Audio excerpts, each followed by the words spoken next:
Hey, hi, hello, good evening. Hope your holiday has been wonderful.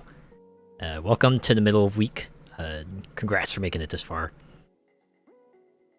Um, hmm, yeah, just like how it's probably fitting, like that the last Wednesday of the year, we're gonna be here probably wrapping up Forza Motorsport. Got 3 more series in open class tour. Hey, hello, Molecular Shadow Fox. Good to see ya. I hope you are doing well. But yeah, just got B to S class series to complete 4 races each. So, given assuming that races don't go extra long, we might see all 3 of them done tonight. That would be cool, wouldn't it? At long last, our journey through Forza Motorsport might be coming to a close. How was your Christmas? My Christmas was fantastic. Yeah, went to see some fam, a couple states over, and spent time with them. And yeah, festivities were great. Had some good food, some good presents. Nephew completely adored seeing me. Was great. Also got me a great present. I got like a mug from him that said "#1 Uncle." I was like, oh, man. Oh, bless. I know, right? It's like, man. It's always when someone kind of just like lets you know how highly they think he is. It's it's a warm and fuzzy feeling, right? Yeah, that's sweet. I know, right? How's your holidays? How are they? Yeah. Apart from that, I think the second best thing I did is like we went visited like a local store near them. You know, because we usually go there because I only get to like visit. I only visit them like maybe once or twice a year, so we usually try to make our way out to that store. You know, I would always buy like a lot of stuff because they got like a bunch of cool stuff that I usually don't see anywhere else. You know, went to the checkout. I was about to like do the checkout, and suddenly my brother just like runs up and goes, "Hey, guess what? I'm gonna pay for all this. Yeah, Merry Christmas present from me." I'm like, whoa, really? Because I easily bought like $100 worth of stuff there, and I was like, oh, okay. I was gonna like just budget it out and everything, but nah, all right. So it's cool. That Cinnamoroll phone stand that you saw on Twitter was like among it. Like I actually got like a bunch of Cinnamoroll stuff because I don't know. It's like blue and Cinnamoroll's like super cute. So yeah, that was pretty awesome. And then today I went out and got like a bunch of half off sweet treats from Christmas. It's great because Christmas is over, so now all the Valentine's Day stuff is coming out. It's like, yeah, not surprising. But yeah, it's like a lot of chocolate, a lot of cookies for a handful of cash. And even if I already got like a bunch of chocolates for Christmas presents, this means I just have more sweets. Then I don't need to worry about picking some up during my grocery stores runs for the foreseeable future. Was pretty quiet for the most part. Had the works Christmas party last week. Spent Christmas Day with my mom. She came over and I cooked a turkey and stuff. You know what? Sounds like a nice low key holiday, right? Sometimes you like the more easygoing ones, because yeah, I imagine you probably have had a hectic holiday at some point in your life. I know I've had quite a few of those. It's just nice to kind of take an opposite direction. Just fewer people, fewer events. Just take it slow. Yep. That time of year when everyone just goes overboard with sweets, everyone's diet goes out the window. Yeah. It's always the big holidays, right? Halloween, Christmas, Easter, Valentine's Day. I'm surprised they didn't like try to do any sorts of summer thing, though. I guess chocolate and heat don't go well together, so that's why they don't do that. All right, okay. We can continue this convo, but we should probably start the B class series. Let's get in here, see what sort of overwrought spiel we'll get. From the narrator today. Yeah, I'm gonna race into Lambo, the B-Class Lambo. I got totally spoiled by my BF. I was like, you didn't have to do all this. Aw, man. That's great. It's nice when yeah, it's nice when you yeah, when your loved ones kind of let you know how much they mean to you. All right, I guess I will drive. Let's go with the Civic. There we go. 5 laps.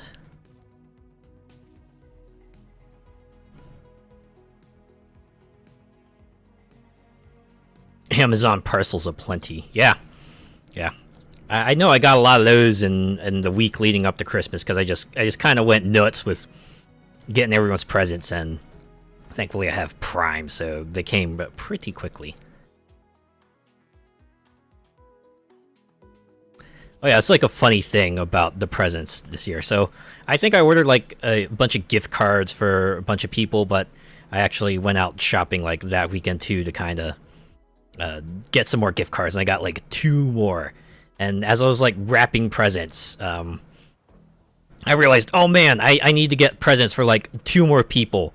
But then I remembered, oh right, I have 2 extra gift cards, so I actually managed to cover myself there. I had all the presents handy, and I didn't even realize it. But yeah, I was actually planning if I didn't use all the Amazon gift cards, I would have just like put them back into my own account and just like spent them on other stuff. But thankfully, I had that covered. You sent me a big care parcel of U.S. sweets and stuff, a hoodie with FNAF Foxy on and stuff. So sweet. Oh man, that is sweet. We're gonna try that again. Woo!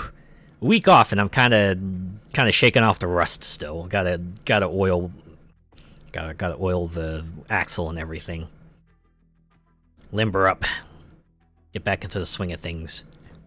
Probably didn't help I was like playing Forza Horizon 5 before this because, yeah, I was away for like most of the week, so I didn't get a chance to do the weeklies until today. I actually went and did most of them. I'll probably do some more after I nab the Builder's Cup and wrap things up. But thankfully there's not much left to do there. I could probably just like call it because I got the exclusive car, and you know the 40-point prize is just hard to find, which is, you know, whatever. But I'll probably just go for it anyway. Might as well. I'm close, and it probably won't take me much longer to. Okay, why is this restart taking so long? Come on, just gotta throw me at the front of the track, man. It's like the antithesis of Meat Boy here. Not quick, swift restarts, man. Same, was up to convoy shenanigans, breaking the AI traffic, the usual stuff. Sounds like a good night in the Horizon.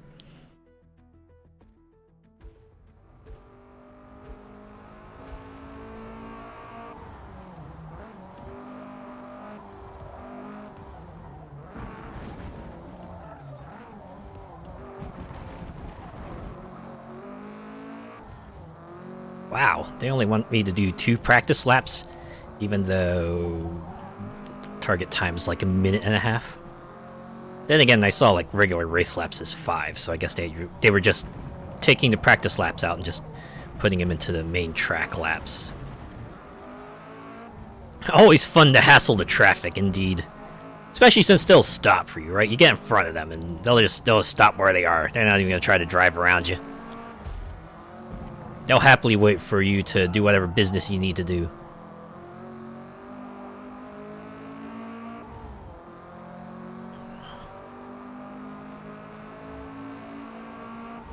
It's about the simplest traffic AI there is. Oh man, okay.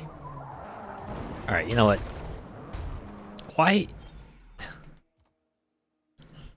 Really? A lap in and they didn't, and the rewind was like disabled there? What? Whatever, I got 1 good lap time in. That's probably fine. This is fine. And the joy when drivatars just wipe out and eat the back of a coach or flatbed during street scenes. Yeah, right? It's like when you see them like spin out and stuff, you're like, oh yeah, time to just pull on ahead there. Let's go.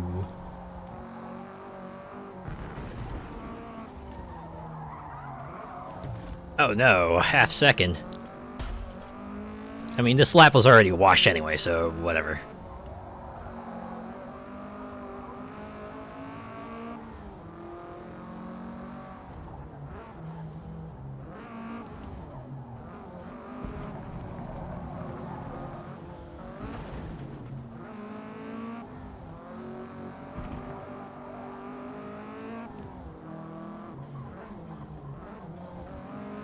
Especially Tegan. She's the worst and most aggressive drivatars of them all.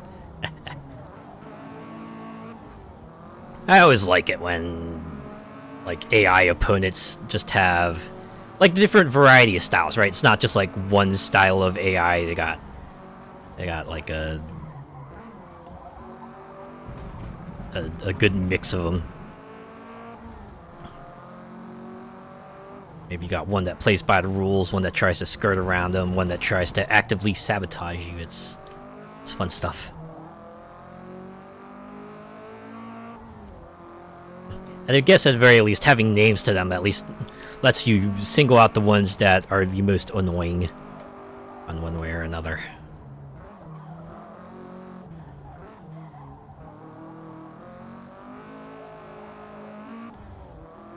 They've been driving like they're drunk lately in trial events. Is that so?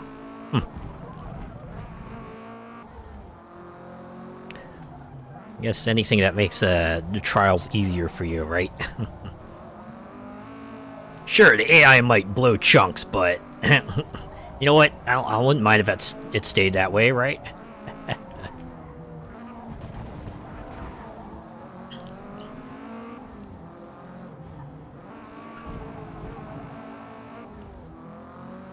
At the very least, I want to like do the 2 weeklies that get me like the Christmas stuff, Christmas Forza link message, and then the Christmas horn. I don't know if I have those yet, but probably not going to use them either. But you know, completion's sake. Speaking of seasonal stuff, I also got back into Disney Dreamlight Valley. It's like the first time I got back in since they went like. Did their 1.0 release, and thankfully I did get in when I did, because they're like running their Christmas event too, so I was able to kind of get some of that squared away, and I can do a little more over time, and maybe knock out their star pass as well and get the cosmetics from that. Did you take advantage of the Forzathon sales with the hard-to-get cars on sale? In Horizon? I did check out the shop, the Forzathon shop there, and it's like every car they have had on offer is like, well, I think I got one, right? There was one I didn't own yet, and I bought that, but it seems like the others I already had, so I'm like pretty good, but yeah, I always check the Forzathon shop in there. Even though, like, most of the time these days, I pretty much got everything they have to offer. You never know, right? You never know. There might be that one week where they do have a car or some clothing item that I don't have yet, and I will gladly scoop that up. Just like that, right? Right there and then. We're just picking it up because I got enough points for it.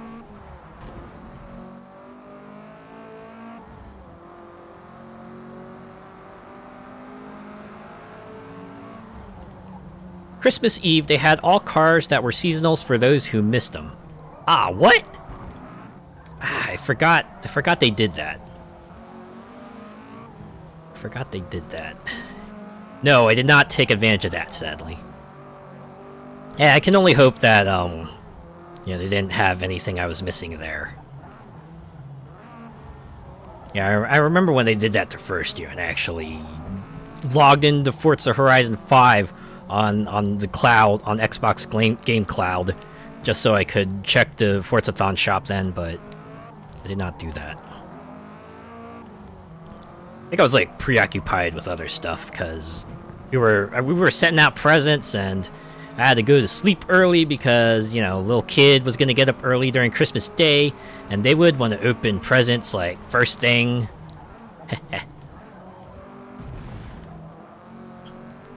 Not to mention I like Fall Guys dailies to do in Naraka Blade Point and Fire Emblem Heroes and Animal Crossing Pocket Camp, and I guess Forza just kind of slipped through the cracks. Ah well. You win some, you lose some, right? As the old saying goes, no use crying over spilled milk.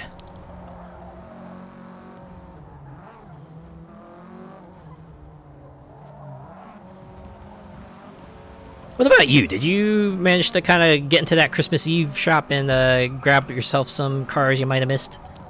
Hope you did.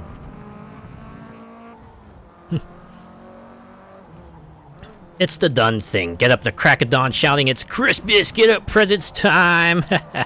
I always remember it as a kid. I would get up and my parents would go, "No, you gotta at least eat breakfast first." And actually, for most of the years, we didn't even get to open presents until the evening because we couldn't do it until everyone was there. And my older brother always spent the mornings with his wife's side of the family, so. We couldn't open it, not without him, and like, it was a little annoying because we would go to the family gathering. Of course, all our cousins would go on about, "Oh man, I got all this cool stuff for Christmas, and what'd you get?" And I had to go, "Well, I don't know yet. I didn't get to open my presents yet." Every year, without fail. That's why when I like turned 8, like when I got out of the house. You know, got my presents Christmas Day first. I just opened them. I noticed about that my older brother too. You know, first thing his nephew gets up because they wake up at their place. They open all their presents right there in the morning, right there and then, and then they come over to our the in-laws' place and open up everyone's presents there, as it should be, because you know it's what the kids excited about. One, getting presents, and two, telling everyone else what they got for presents. Like, come on, man. After a certain point, you kind of gotta, like, let family focus slide and trade for personal happiness, right? You can't just, like, put that by the wayside all the time because, you know, it's how you get non-assertive people.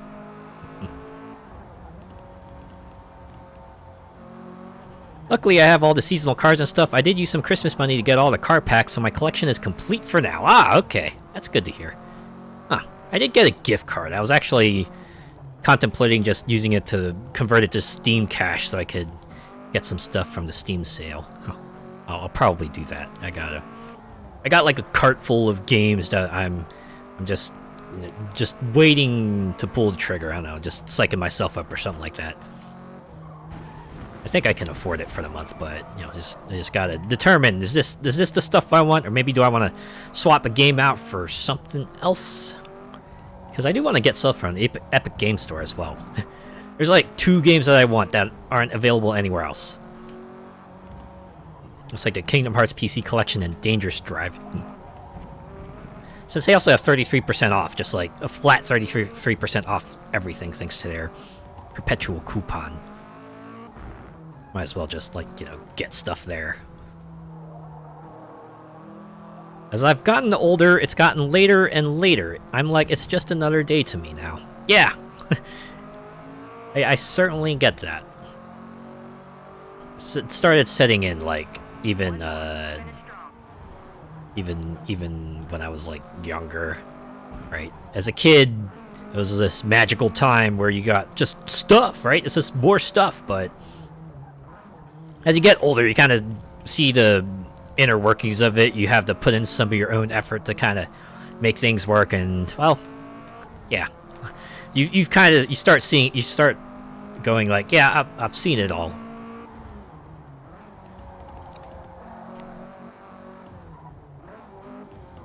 I think it probably doesn't help that, like, you know, stores kind of set the mood earlier and earlier. I think we've yeah, we definitely talked about this before, about how stores, right, after Halloween is done, is like, boom, roll out the Christmas decorations.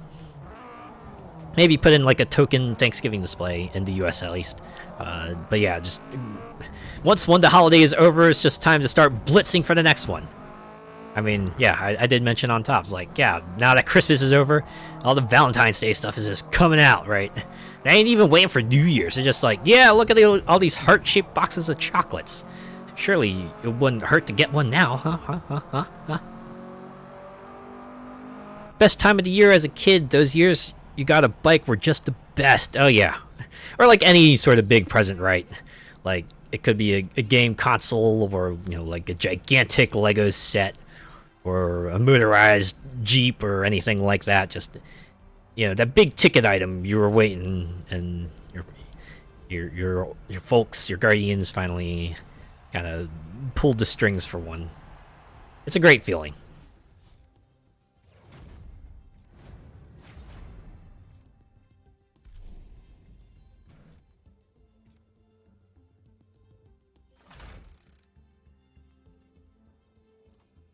Those die-cast model cars were my thing. Loved getting those. Ooh, that was always a fun one. I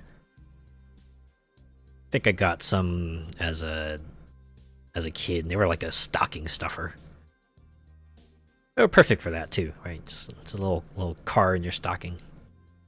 Them ones that are like 1 to 18 scale. Oh yeah, that's good stuff.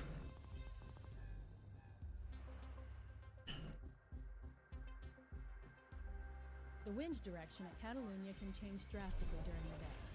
It's possible to experience aerodynamic drag and understeer in the morning, then be pushed into oversteer in the I don't know what it is about like miniature versions of things that has me like so amused.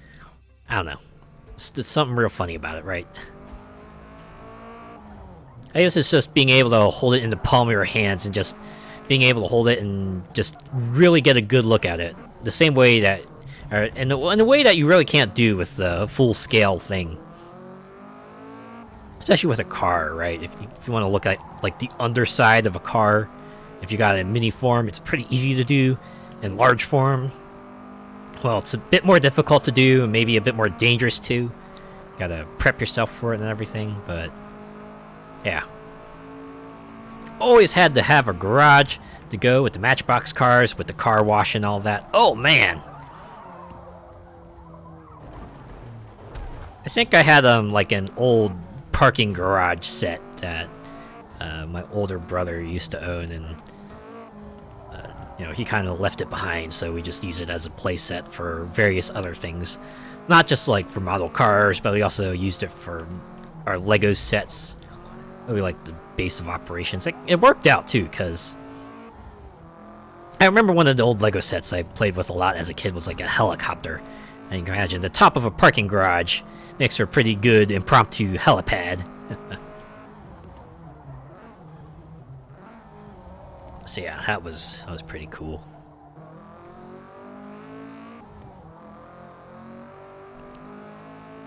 Yeah, then me making up stories and stuff, doing the sound effects and all that. Good times, yeah. Oh my god, I remember doing that too. There's times with my younger siblings, just playing with the Lego minifigs, and of course, you're kids, so stories tend to be like stream of consciousness type stories, and we would play for a good long while until it was time to clean up. Maybe until everyone told us to go outside or something. Use that pattern on our carpet for a road. Fortunately, I don't think I had like carpet patterns that were conductive to that, but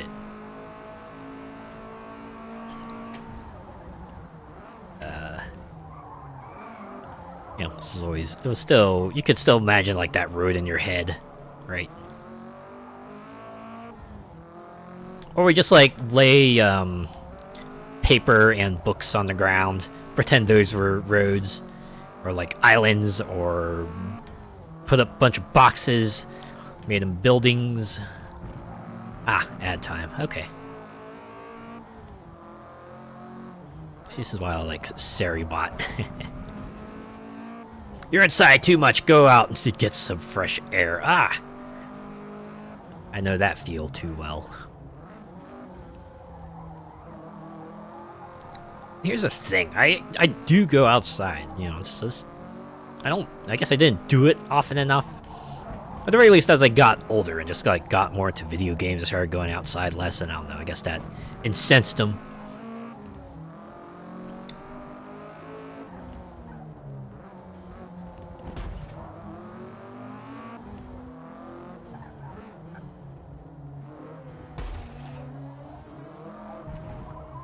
But yeah, there was like a period of time where my friends would come and visit my place like almost weekly, right? They would just stop by. They would just kind of drop in and like, hey, sup? Let's go play for a bit, and we would. Sometimes they would hang out at my place. Sometimes I'd just like go back to their place and we'd play video games, or sometimes we'd go outside in the backyard, just like do random stuff. But yeah.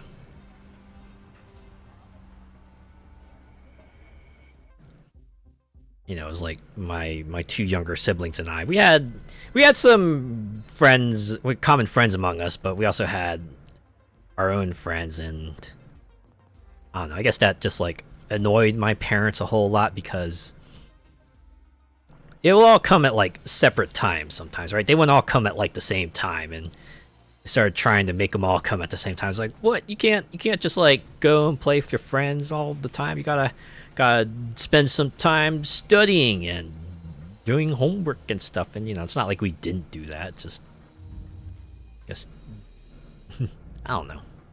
So something about that just incensed them a whole lot.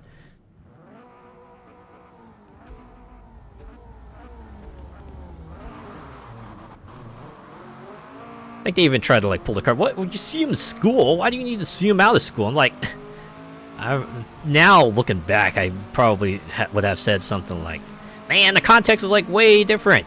You're not talking about having fun inside school, because, you know, that's not what you go to school for.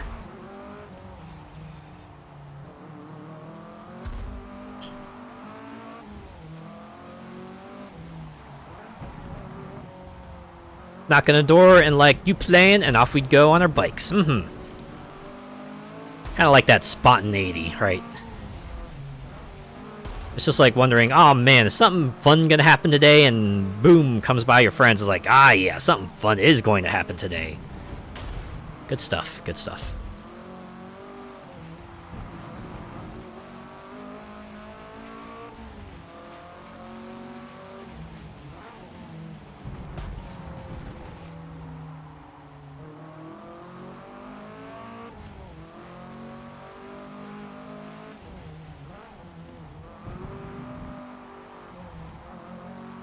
Yeah, it was pretty great, because that was like back when I also did bike. I didn't do anything too extreme. It was just mostly a transport bike that I would use to kind of get places quickly. But yeah, we would use that to kind of go from our house to their house, or from their house to our house, and yeah, those were fun times. Oh, drink more old. Okay, I need to remember to like disable that message. Christmas is done now, so drink more Ovaltine can go back into the message vault for a while.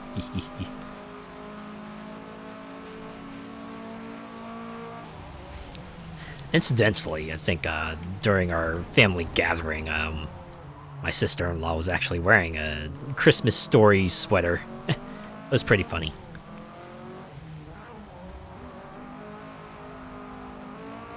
It was great, because it was like the one with the fishnet leg lamp. You remember that? Yeah, it was that one, which makes it doubly funny.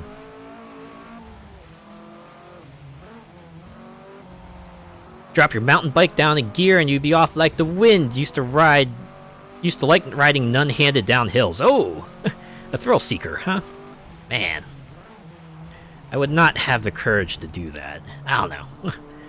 I guess it's just my mind goblin just going, yeah, what if your bike like flips or, you know, swerves or something like that, right? You'll be eating dirt or pavement pretty hard.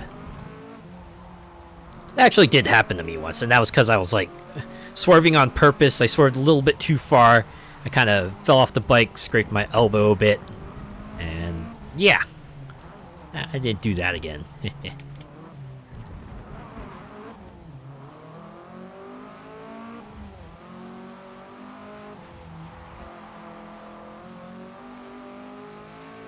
It's as the old saying goes, right? Actions have consequences. I learned the consequences are like, yeah, I probably shouldn't do that again, right? Oh my god, this second place person is kind of tough to get. I'm glad I didn't start back any further, cause yeah, I just need to slip by him. We've all been there. That and landing on a crossbar. Ow! That's its own brand of ouch. Like, man, oof.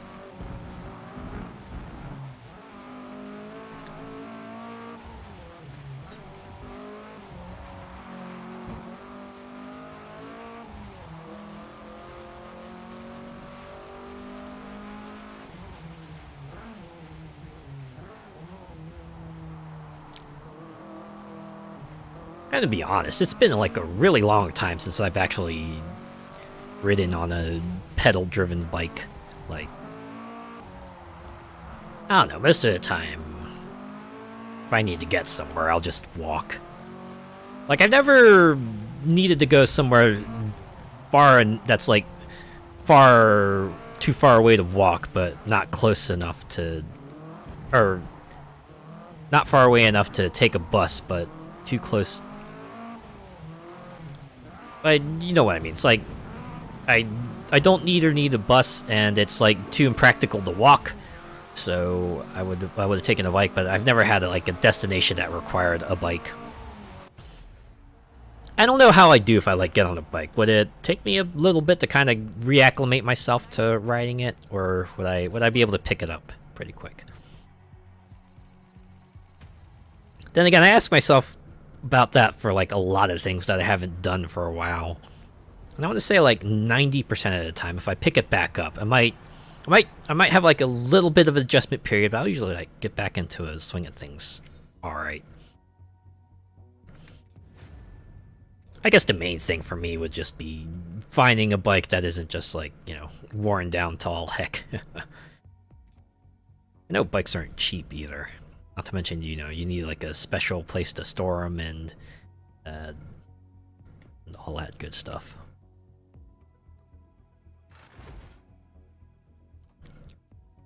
A vintage autocycle would be perfect for that. Push bike with a little 50cc engine on it.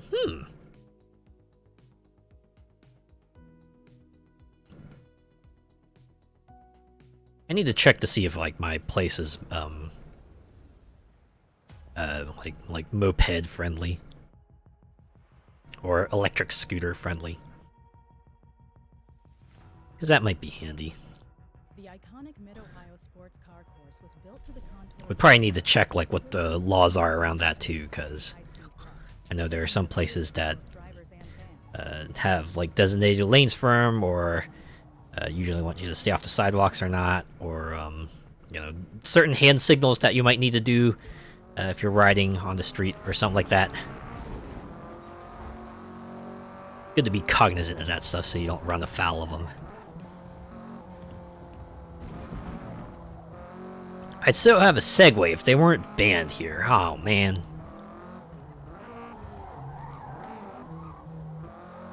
Those things are kind of nuts though. Just two-wheeled mobilized scooters that just auto-balance themselves really, really dang well.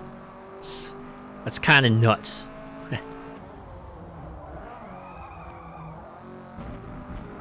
I actually remember when they first announced it. They didn't even say what it was. They just called it "it," and I think they were just inviting people to guess what it is.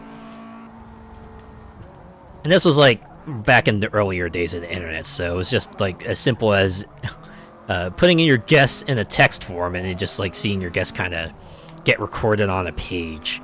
I remember putting in a bunch of dumb stuff on that page, and yeah, they didn't even say much about it. They just called it "it," and it was oh man, what could this "it" be? And then they finally revealed it. It was that two-wheeled auto-balancing scooter. I'm whoa, that's actually kind of cool.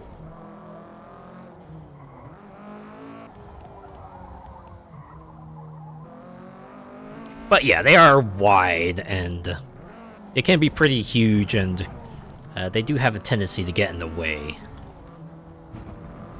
You know, if you're not careful, you could, like, seriously hurt someone with them, so...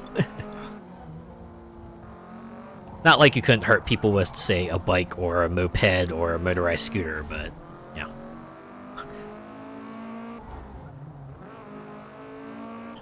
One of those off-road ones like Adam had on Mythbusters. I can't imagine what those would look like. They would just have, like, even larger wheels, wouldn't it? Just jumbo wheels that look like the kind you would see on a monster truck or something.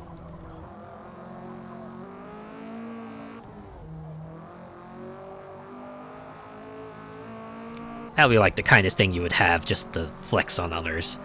Like, haha, check out this really sick ride I got.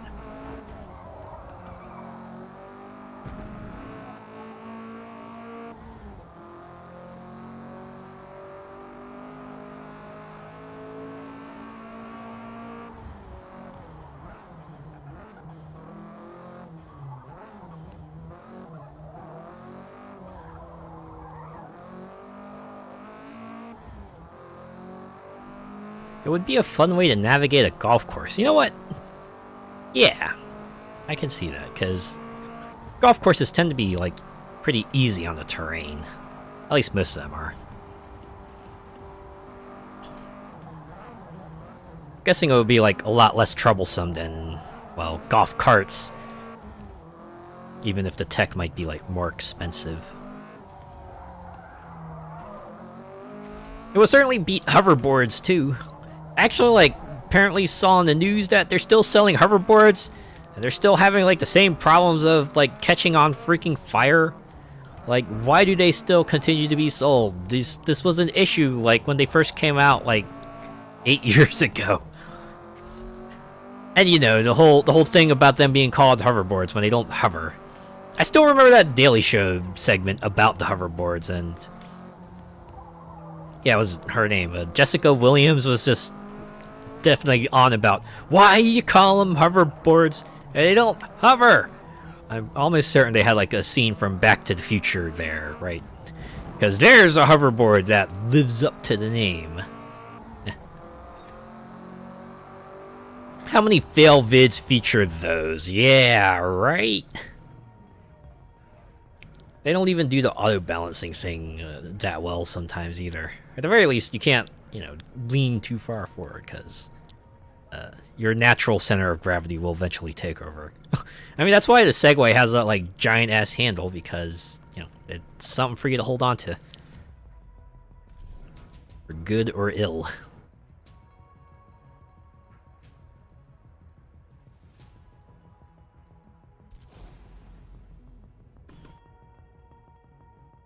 Man, fail vids. You know, that actually reminds me of Fail Blog. I actually was a visitor to that site, like, semi-frequently back in the day. Yeah, they had, like, a bunch of funny memes in bold and impact font, right? Just top text, bottom text, picture in the middle. Funny.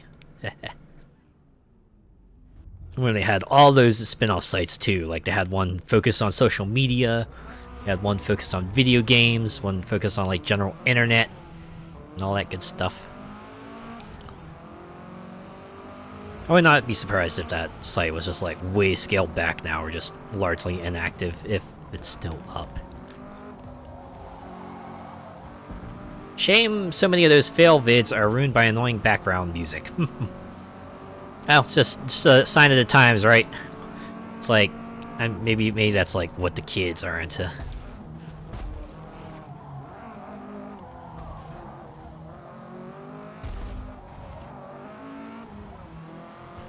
I admit, I don't like watch too many of the fail vids because I feel like a lot of them cause me to wince, right? Especially the ones where you see the person just like take a really, really hard fall. You know, they like smack it around like, oh, jeez, oh man. Can't imagine what that must have felt like for them if I'm already like, oh, jeez, you know, just looking from afar, I'm already reeling from it. They gotta have it like super duper worse. Skateboard fails come to mind. Yeah, or the ones where they like slip on ice or something like that. Just, man.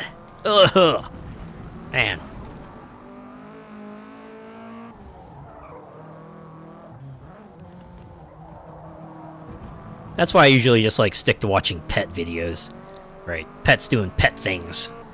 That's always a good calming one. I actually watched a video that just like feels like an absolute calmer. It was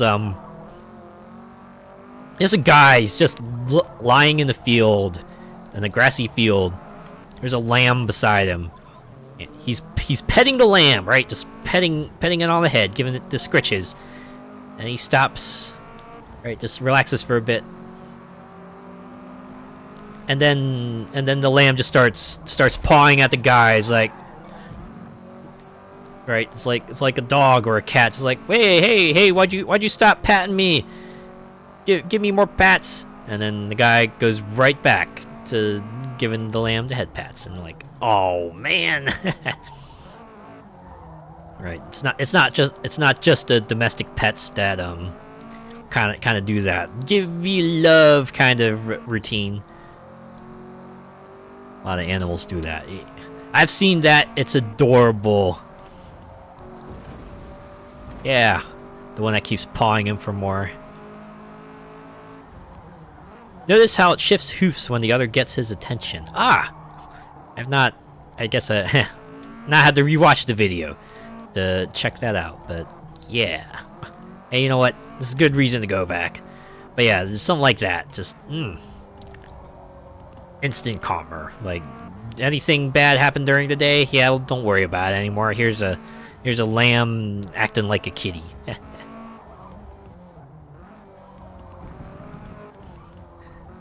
Yeah, it's like, oi, I didn't say you could stop, right?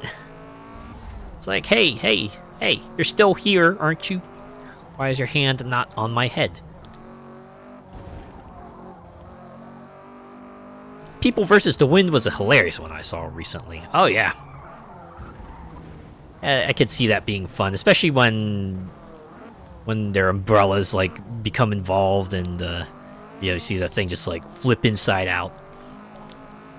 Or you see them just like flying their kites and they might like start losing control of their kite.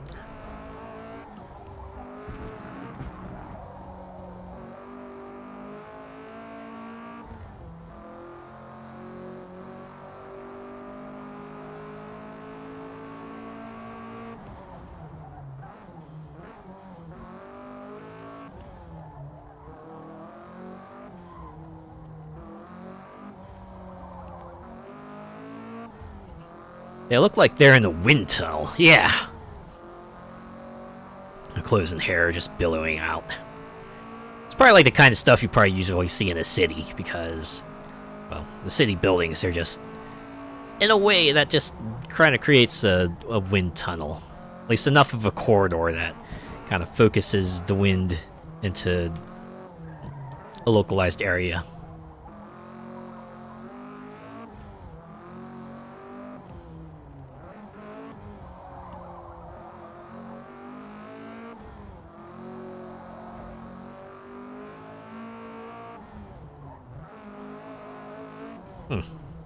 I want to like go on YouTube and see if there's like anything about pets versus the wind.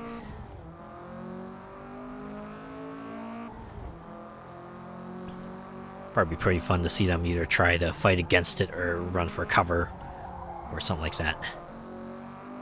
That's here for the past 2 weeks. Gale force winds and we had loud thunder, lightning, and hail earlier. Oh jeez. Oh man. It's just like the heavens opened up for you there, huh? They gave you a little bit of everything, even. Wasn't just rain, they just threw the works at you. Good work out there.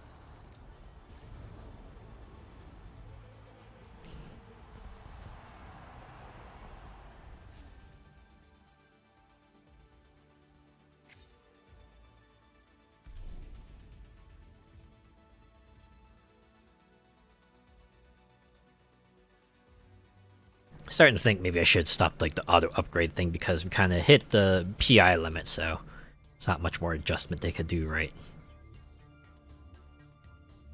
Like how dogs always chomp at those pipes. Yeah. Kind of funny when you see pets just like react to a thing.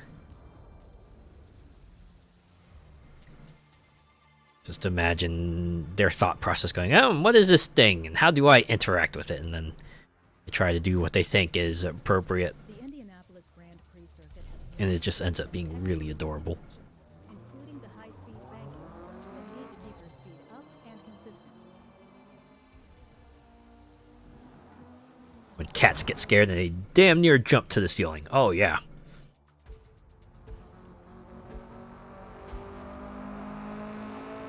That's always fun to see. Especially when it's like they pass by a mirror, they look over and suddenly they go, woo! They just jump. It's like, oh my god, it's another cat! And then they start like growling at the cat because like, oh no, I better show this cat who's boss. But wait, this cat is growling back at me. Now I must get up close to them and really show my dominance. But they're doing the same to me. Oh no, they are matching my every movement. Alright, I will paw at them. Wait, they are pawing at me. Whatever will I do now? What is it with cats and Christmas trees? They just have to get on it and pull it down. And it's like a tall thing, right? That's why cats always like to also get on shelves or on top of fridges or things like that. This is just a challenge for them to overcome, right? Their curiosity just kind of drives them to that point. They're like, yes, what is it like up there? I must know. It's even funnier when they can't get down, so they start meowing at you and like, oh no, I have found myself stuck up here. Could you possibly get me down now? Even funnier is when they like keep doing it. It's like, wait, don't you already know? Didn't you learn your lesson the first time? Like, It is funny because there are definitely some moments where they do learn their lesson. They don't like do a thing again, but there are other things where they just keep on doing it. Just keep on doing the same thing despite, having done it before and the same consequences always befalling them. They just keep doing it. Some of those cats are pure savage. Oh yeah. You have those moments where pet's animal instinct just like completely takes over and they just go and completely shred something to bits, right? So whether it's like a cat just clawing away at the cushion or a dog just going to town on a toy or a pillow or something like that.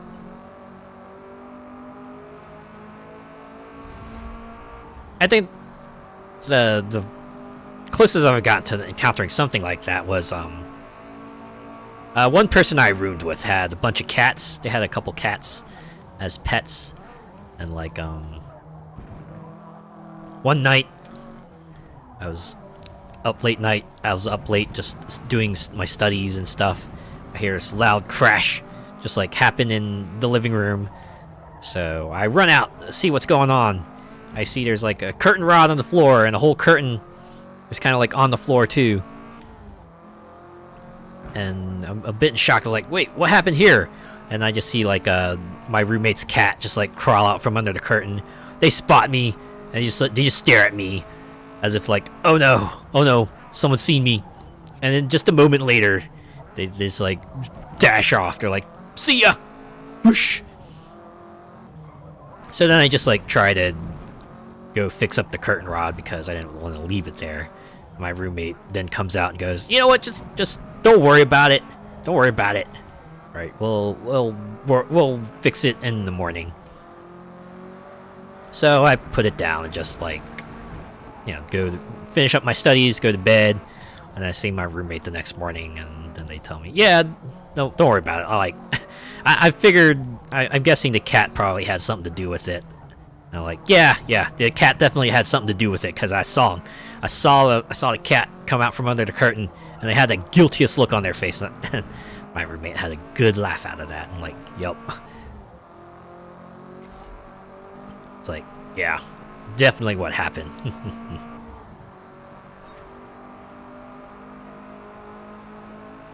Like when a kid gets caught doing something and they're like, nothing, right? Yeah.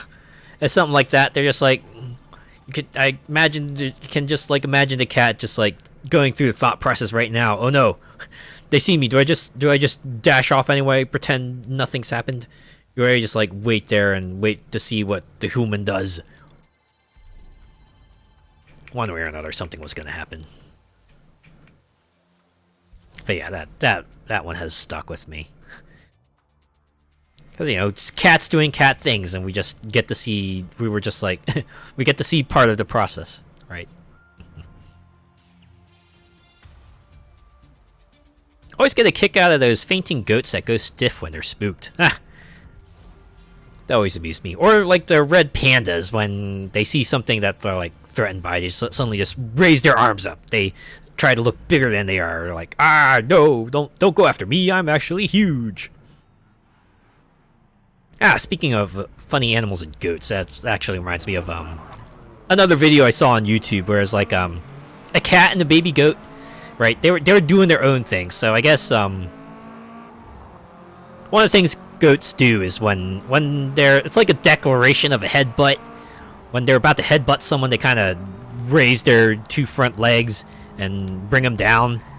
And so the kid was trying to do that to the cat. You know, the cat didn't understand it at all, just like looking at the kid just doing that and going, what is this kid on about? And kept doing its thing, while the kid just kept on, you know, stamping its front feet going, I want a headbutt! And it never did get its headbutt. Like, ow. It's funny. It's funny when you see like the animal kingdom kind of cross over like that, and just signals get mixed and like, ah. Look, they're trying to do their own thing, but it's not quite getting through.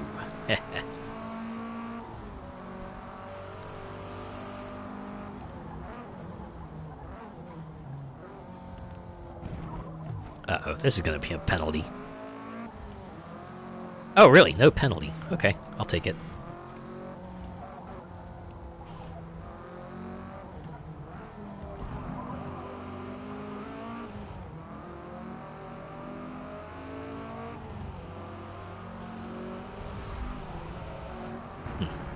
Any other funny like animal videos that you might have seen recently, or funny or cute?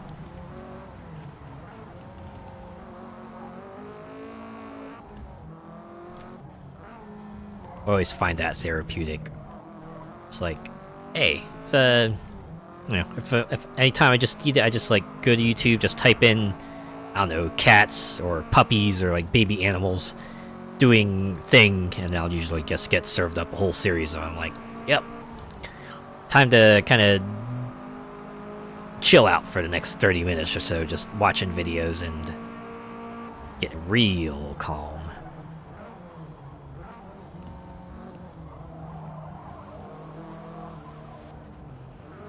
Okay, I need to catch like another 6 positions in the next 1.5-ish laps. Been a while since I've seen pet vids. Ah, okay. Yeah, I usually go for like months before I just do another pet video binge. I actually used to do that more often, but most of the time, most of my video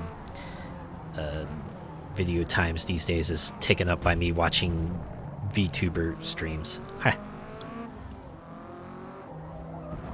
That's pretty fun in its own way.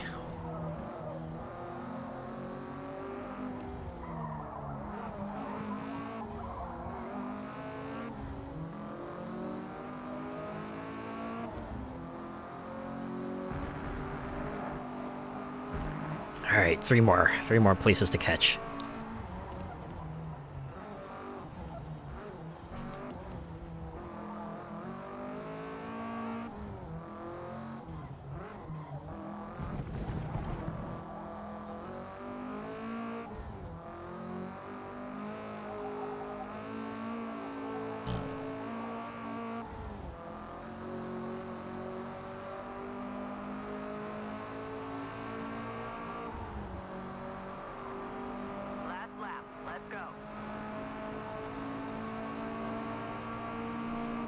Been watching a lot of reaction videos lately. Oh. I've seen that, like, get a lot more popular. Like, even the streamers I watch will usually have, like, maybe a day or two just dedicated to, hey, you're just gonna watch a bunch of videos on the internet and I'll react to them. I can kind of see the appeal, because I know some of the ones I watch will also kind of like, you know, suggest, have a segment where they'll go, hey, if you want, you have like a video you want to see me react to, drop a link. And I'll admit to having done that for a couple of them. And I can certainly see the appeal, because, you know, it's like, hey, this thing I found funny. I hope you find it funny too. And sometimes they do find it funny, right? It's pretty great when you see them go react to it in the way you hope they would, and like, yeah, I knew you'd like it. I knew you'd like it. It's even funnier when you see people in chat go, oh no, not this one, or like, oh boy, this one. Or it's like, oh, they know what's coming, but they also want to see what their reaction is, and like, yeah.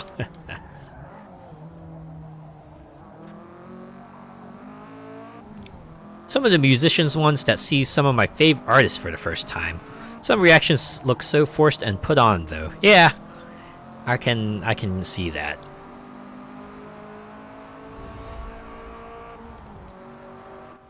But on the other hand, I tend to be like a pretty bad, what do you call it? Like an expression reader? I'm not someone who reads expressions too well, so I try to not try to claim things one way or another.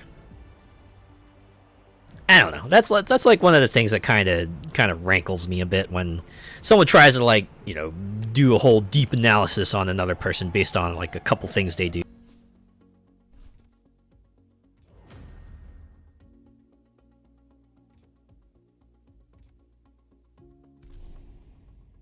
It's like, I don't know.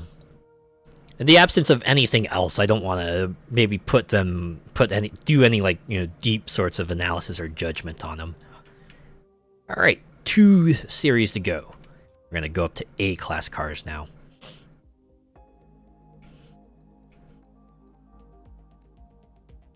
I just realized we don't have like any special intros past the first one, huh?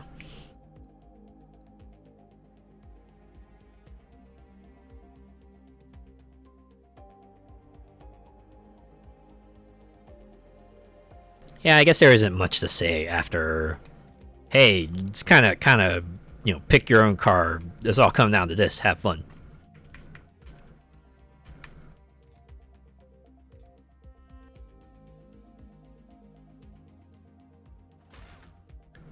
Yeah, gotta wade through a lot of bad ones until you find some good ones. That's like comment sections in general.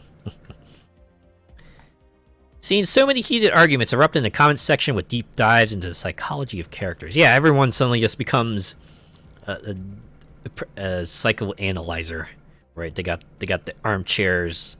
They're like on their armchairs, just going, "Oh man, they're totally like this and this and this," and I don't know. Sometimes I feel like they might be projecting a little bit. Because it's like, I don't know, it feels like sometimes they try to like do the worst possible interpretation of every little thing particular character does. I'm just thinking, no, sometimes there's just like a more practical reason for this kind of stuff. It's not everything has to be malicious, right? Armchair psychiatrists. They read a bit of WebMD and stuff, and they think they know it all. I know, right? The whole WebMD thing. Honestly, enough of an issue that has become a common joke. It's like, yeah, I totally know what this is all about. I got WebMD, or like, yeah, you know, you type in a few symptoms on WebMD, and they'll usually come back with like, oh no, you're gonna freaking die. Ah, man.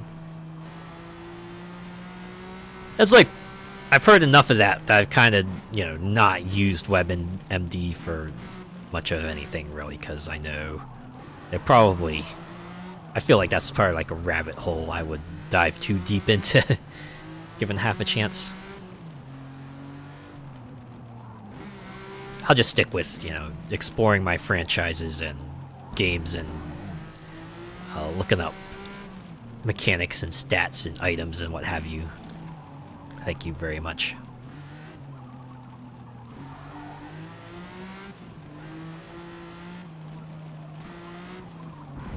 Oh man. Is that going to be a penalty? No, no penalty. Okay, good.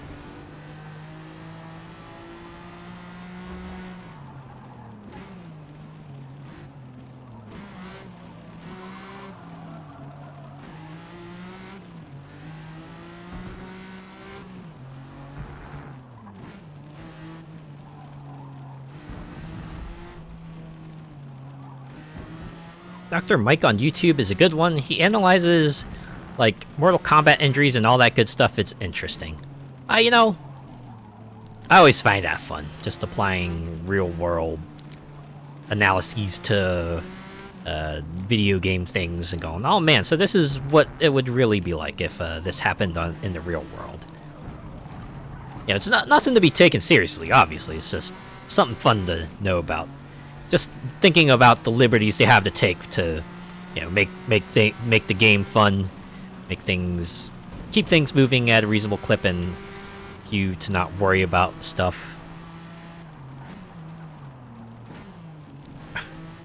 Or maybe like all the videos I see about you know, people just like recreating game weapons in real life. So like someone will try to forge a Buster Sword from Final Fantasy VII, or you know, recreate the armor from Skyrim or something like that. It's always a fun one. Just try to think about how that would translate into a real life context and still give it justice to the game form. Wrestling injuries ones are a good watch.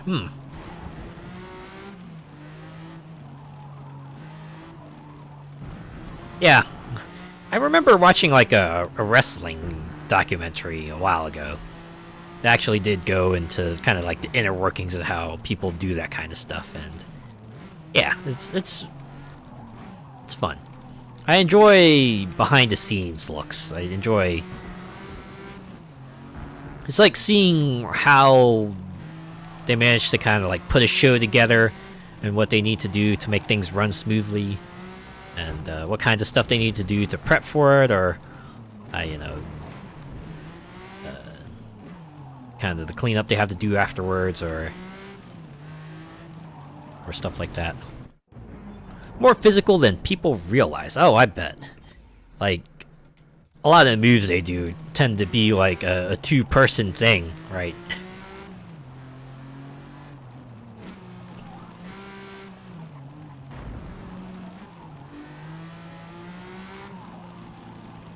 It's not just like the person doing the move, it's also about the other person kind of reacting to the move in a way that looks plausible.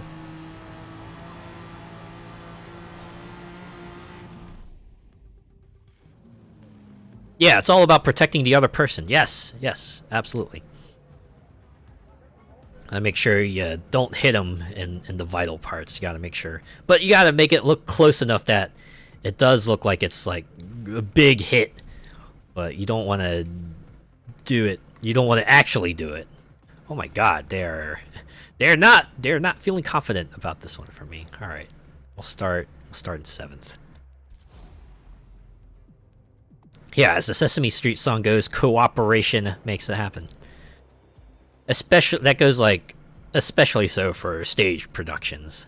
Any sort of big show that you see in front of an audience. Gotta trust everyone to do their part, and you gotta do your part too. Once that time comes, you just have to hope that all the motions you went through, all the practice you did, pays off in the end. I guess that's where improv comes in handy too, right? On the off chance something does kind of go awry, you have to be able to recover in one way or another. Whether it be just like moving along or trying to kind of make it look like it's all part of the show.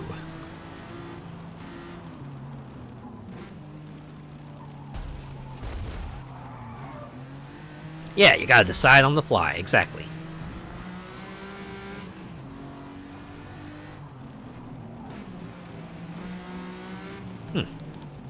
am curious. Were you ever like any part of?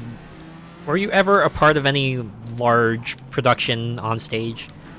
Could be like a concert, a play, anything in particular that required you to perform in front of an audience. I mean, apart from like the yearly concerts I did back in grade school, I did participate in 2 stage plays. One of them was like required as part of my middle school curriculum, and the other one was just an extracurricular activity that I did.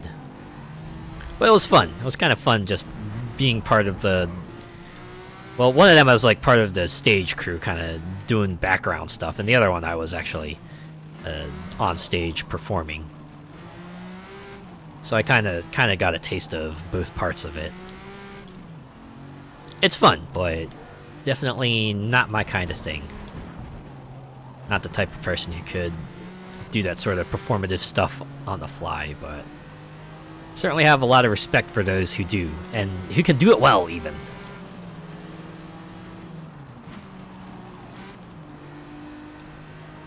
Never. I got closest I got with school plays and things like that. Was always part of the nativity play. Been in a parade too when I was like 7. Oh man, parades! I forgot about those. Yeah, I've been on my share of parades too. I was always part of the band, though. So, that was. I don't know. I don't know how people do it. I don't know how people like walk and play their instruments and just like not become completely winded. How did he do that? Like, seriously. You gotta make it like look snappy too. You can't just do it all casual. Like, you gotta whip that instrument up. Gotta be all 1-2, just like gotta fling that thing up like you know, you're casting a fishing rod or something. Like, goddamn. You're Puss in Boots. Nice. At the summer festival each year, we'd have a village wedding. One year I was best man with the top hat and tails. Ooh, fancy.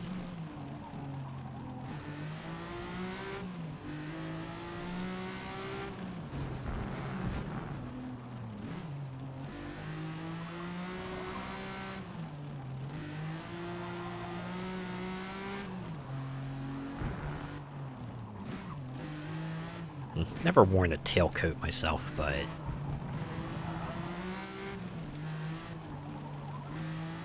imagine it can't be like too different from wearing like other long coats. I guess the difference is just that, you know, there's a long front part, just a long back part. So you just have to be mindful of that.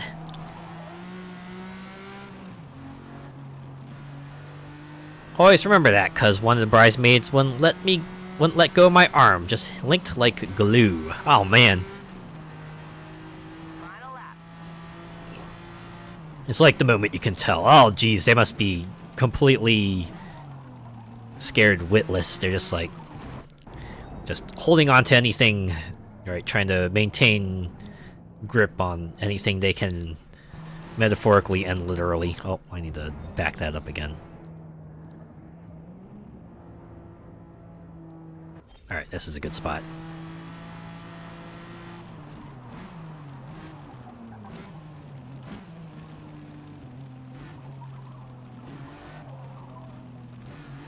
Oh, that age when girls were like, ew, yeah, cooties and all that.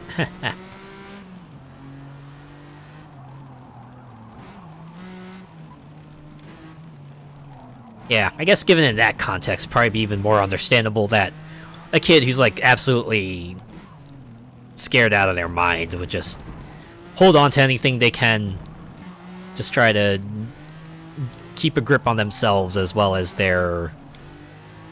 themselves. Yeah. Pity to anyone who has to like endure that, but ooh.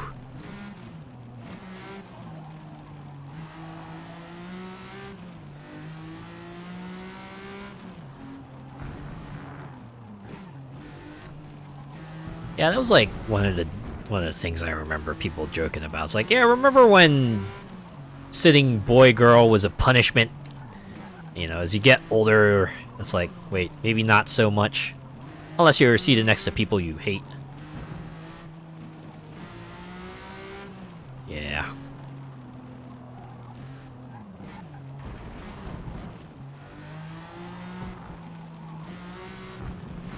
The maypole is always a challenge, dancing around a pole with a ribbon. I don't think I've heard of that.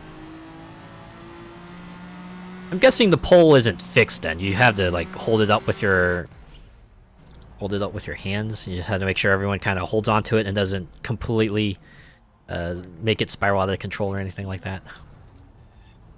Yeah, I remember that. Mad because we couldn't sit with friends. Yeah, that was kind of like the main thing, and that was the way they could split everyone up without saying, "Hey, we're splitting you up." Oh, they have that one teacher that specifically targeted my friend group. They'll only tell us to separate, even if we were just like minding our own business. It's like the only teacher that I've actually truly hated. Everyone else I was like neutral to okay with, and they were to me. A huge wooden mast with a base. Ah, okay.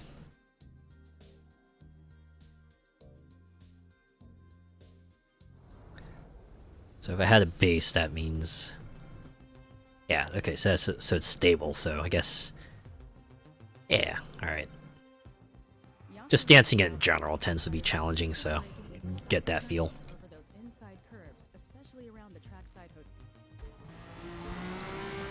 I couldn't dance if my life depended on it. Most I can do is just like that awkward I can't dance shuffle where I'll just like swing my arms around a little bit, try to pretend I'm doing some sort of motion.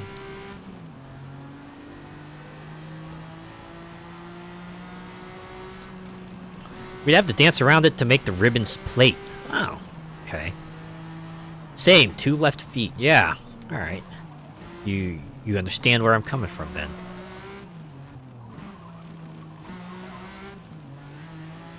Yeah, it's like if I absolutely have to dance, yeah, I'll get out on the floor maybe for a song, shuffle awkwardly, and then I'm getting right back into the edge and just like chatting with people. I'm definitely not going to be someone who dances all night. Well, I guess unless it's like cha-cha slide. Cha-cha slide I can. And electric slide as well. If it's a slide, I'll probably participate to a degree, but yeah. Other than that, I'm not doing it often. I'm not doing it much. I'm much more comfortable in the mosh pit or slam dancing. Ah, yeah, there are different styles of it too.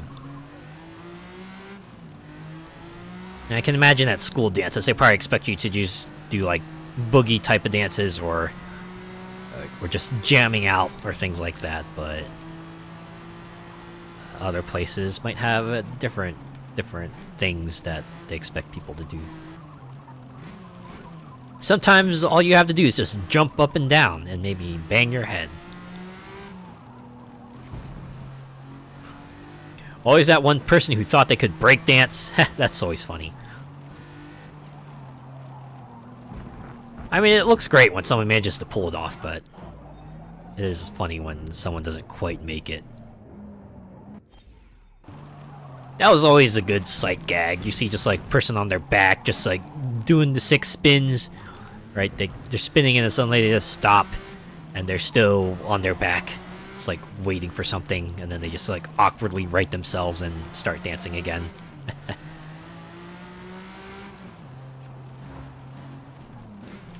Doing the robot and the worm and all that. Oh, yeah. Incorporating other moves into it as well.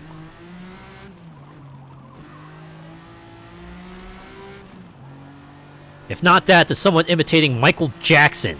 Oh yeah. Thriller dance and moonwalking. I actually attempted a lot of moonwalking. Not during dances though. I would just do it randomly while I was walking. Right, I would just start trying to moonwalk. It never looked good. Oh. Feeling a lot more confident about this one. Alright, we can start here.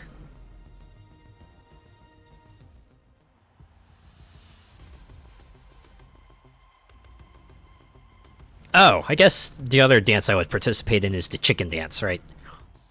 Then again, that one's easy. Oh, and the Macarena too? Yeah, that one's also easy though.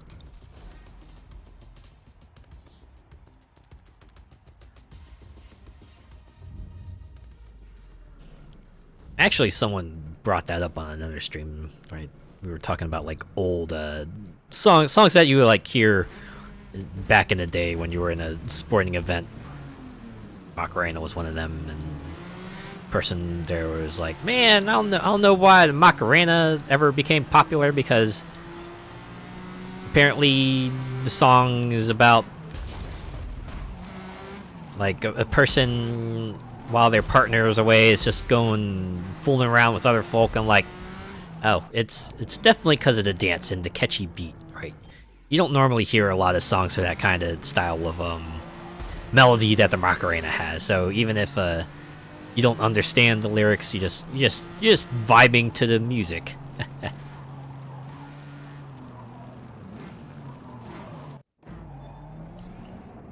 I tend to rock out at my desk with air guitar, drums, etc. Ooh, yeah, me too, actually. I pretend to like play an instrument or something whenever I get to like a distinctive part of the song. A YMCA, Gangnam Style, Time Warp. Oh yeah, YMCA. I would just do YMCA. Fortunately, I'm not like familiar enough with Gangnam Style or Time Warp, which is kind of funny because Time Warp is like a super old song. Gangnam Style, okay, so it's not new, but it's definitely not as old as Time Warp, and not too familiar with the dance moves of both of them. I know the Time Warp song though. My favorite thing to do is when someone would just like randomly sing Time Warp lyrics. I would just like post a picture of a time traveler, so I would, you know, someone goes, let's do the time warp again. Now it's like picture of Doc Brown. Someone say time warp. Because hey, it's time travel, right? It's kind of like a time warp. It was either Doc Brown or Peabody and Mr. Sherman, or is it Sherman and Mr. Peabody? I think it was Sherman and Mr. Peabody. That, or the Doctor, or what was that cartoon series on Cartoon Network that was like Time Force or Time Squad or something like that? It's like a comedy cartoon series about people warping through time and just making a mess of things.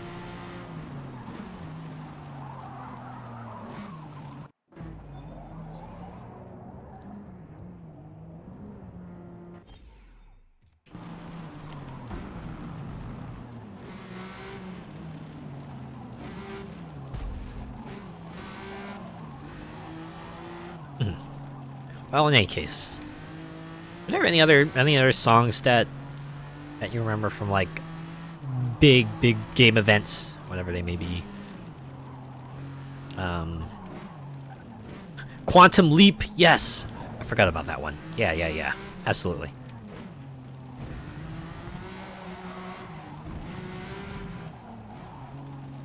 That was always a fun one, just seeing what body Sam would inhabit for that episode, or for that arc.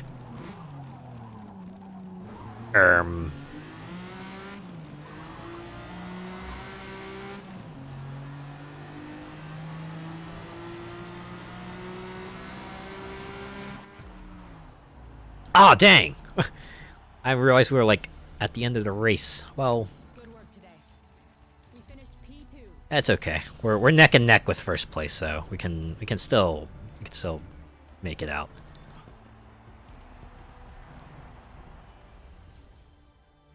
Just need to make sure to kind of score ahead of current fella here. I guess the only other song that comes to mind is like the Hey song. I think it was like Rock and Roll Part 2 is like the official title, but everyone calls it the Hey song because, you know, everyone remembers it's like that, hey, hey, No event is complete without We Are the Champions. Everybody Dance Now, Rock and Roll Part 2. Oh, yeah, yeah. Forgot about We Are the Champions and Everybody Dance Now. Oh, and are you ready for this? Prepare for a heavy braking zone into a Here there's a lot of kind of the stadium events like that. Oh man, okay. So this one just really ups the lap time here. Almost 3 minutes. That's quite a jump. Especially since that last race was maybe a minute 45.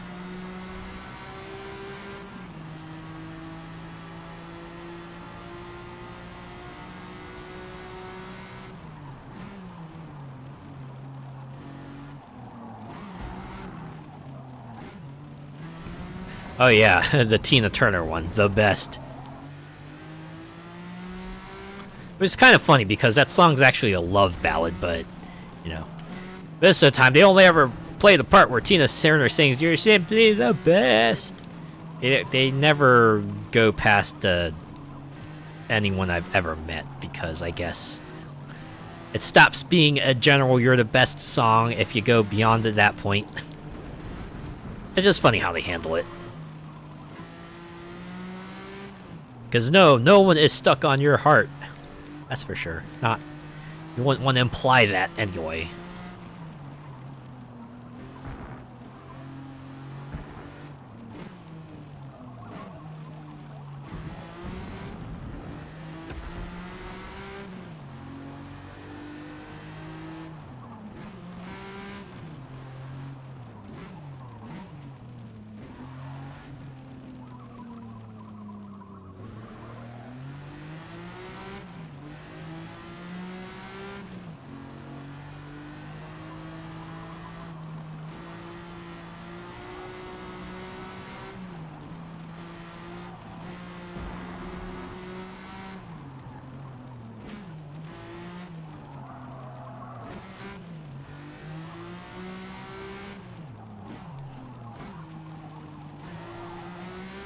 I wonder how many laps they'll have us go for the actual race. I would not be surprised if it was like 4 laps. Personally hoping for 3, but I fully expect 4 laps. Oh man, look at that recovery. Totally planned that.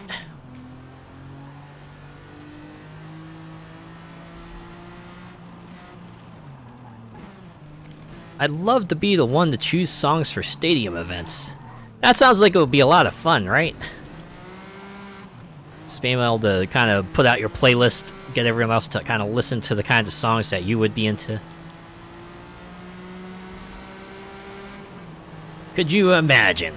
Right? Just like out there waiting for the game to start and just hear like Saliva's "Ladies and Gentlemen" just start blaring on the speakers. Yeah, that's what I would do anyway. Just put a bunch of crowd hype songs and have fun with that.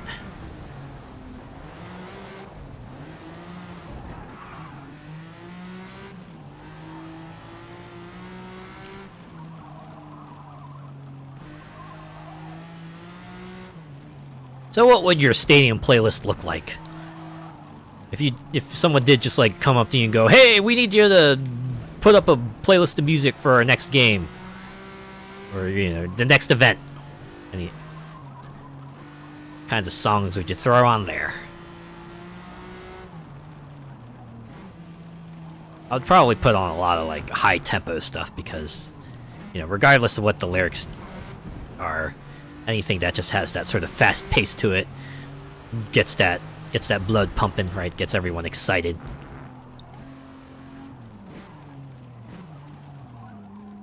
Right, even if it's something like "Rise Against Paper Wings," it's a song about, telling you, "Hey, don't just let that one get away. You gotta go after him, get him." Right. The lyrics are like melancholic, but that tempo is so fast.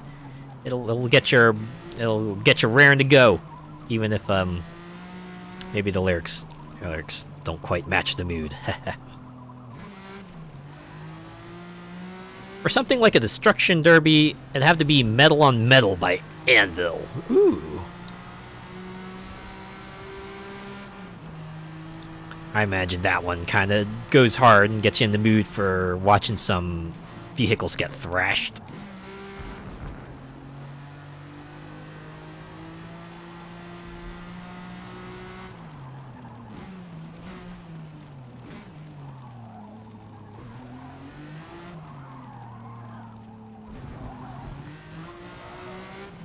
Oh, and of course, if the event's nearing its end, I would have to put in Europe's the final countdown, because you just gotta have that, right? You just gotta have that thing that just lets everyone know, yeah, it's all comes down to this. You got Europe just playing in the background. It's the final countdown. It's going nuts. All right, race time. Okay, so I won't like go all the way to. Oh. It looks like they're feeling like really confident about this, even if I start all the way in the back. They're like, yeah, no, you got this. You got this so well. You got this so well that even if you start like absolute last place, you're gonna get to the front of the pack. All right, let's see if their faith is well placed. I mean, I only got second once, right? All I need to do is just like either get ahead of the guy or, you know, get first in the next 2 races, and I should be golden. NFL would be great with This Day We Fight by Megadeth. Ooh, yeah.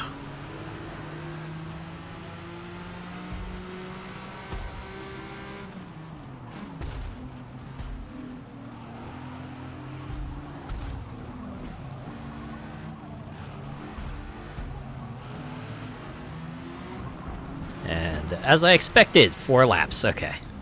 So we're gonna be here for a bit. I suspect that race 4 will also be a long runner. So like this entire open class tour is kind of like a big extended series, to pretty much. First few series have the shorter races, and as the series go on, start getting longer and longer races.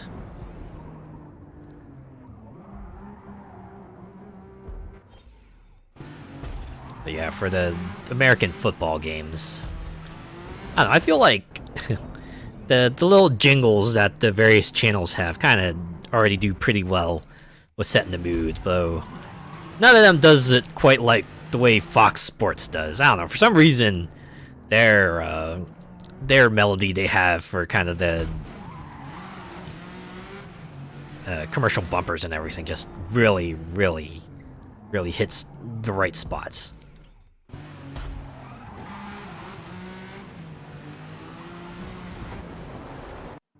Oh my god.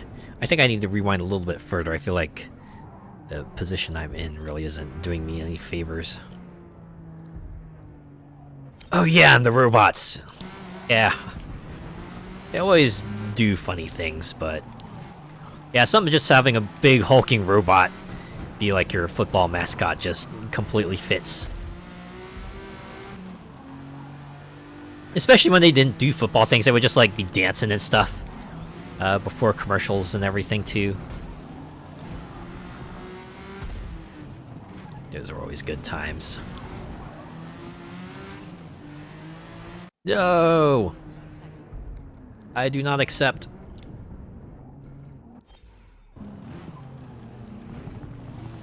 There we go. Didn't go off track that time. Let's go.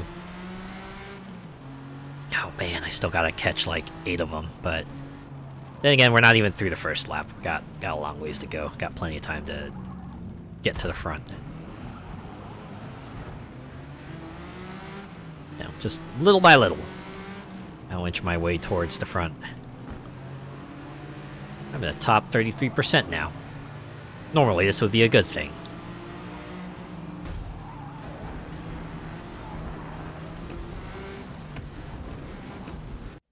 Oh yeah, we're doing that again. Watching the hardest hits from NFL one's like OMG, like being hit by a semi-truck. Oh yeah. Just imagine getting like a chest full of hard helmet that...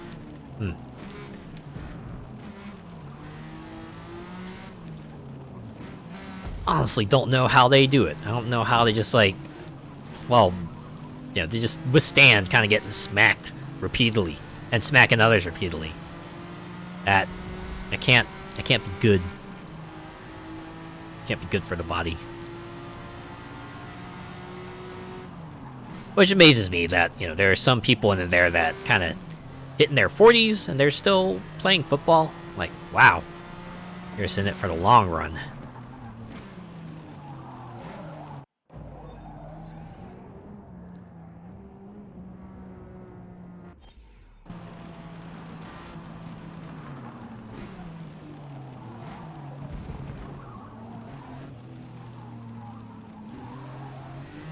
Be interesting to see them go against some of our rugby players that have no padding. Oh my god. Yeah, like I already think football's like super intense with everyone kind of being decked out in protective gear. Just seeing everyone do that without that protective gear.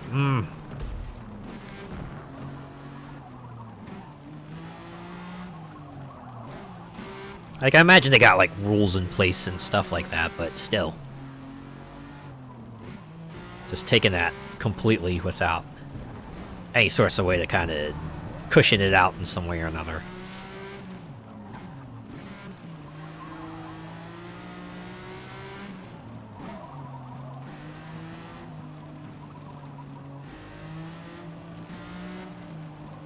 As it's called here, a real man's sport. I think it's called that here as well. I just, you know, the people who, the detractors of American football usually give it that. It's like, yeah, look at rugby. These players be so much more hardcore. They're all taking all these hits, and they don't have the helmets and the padding and everything.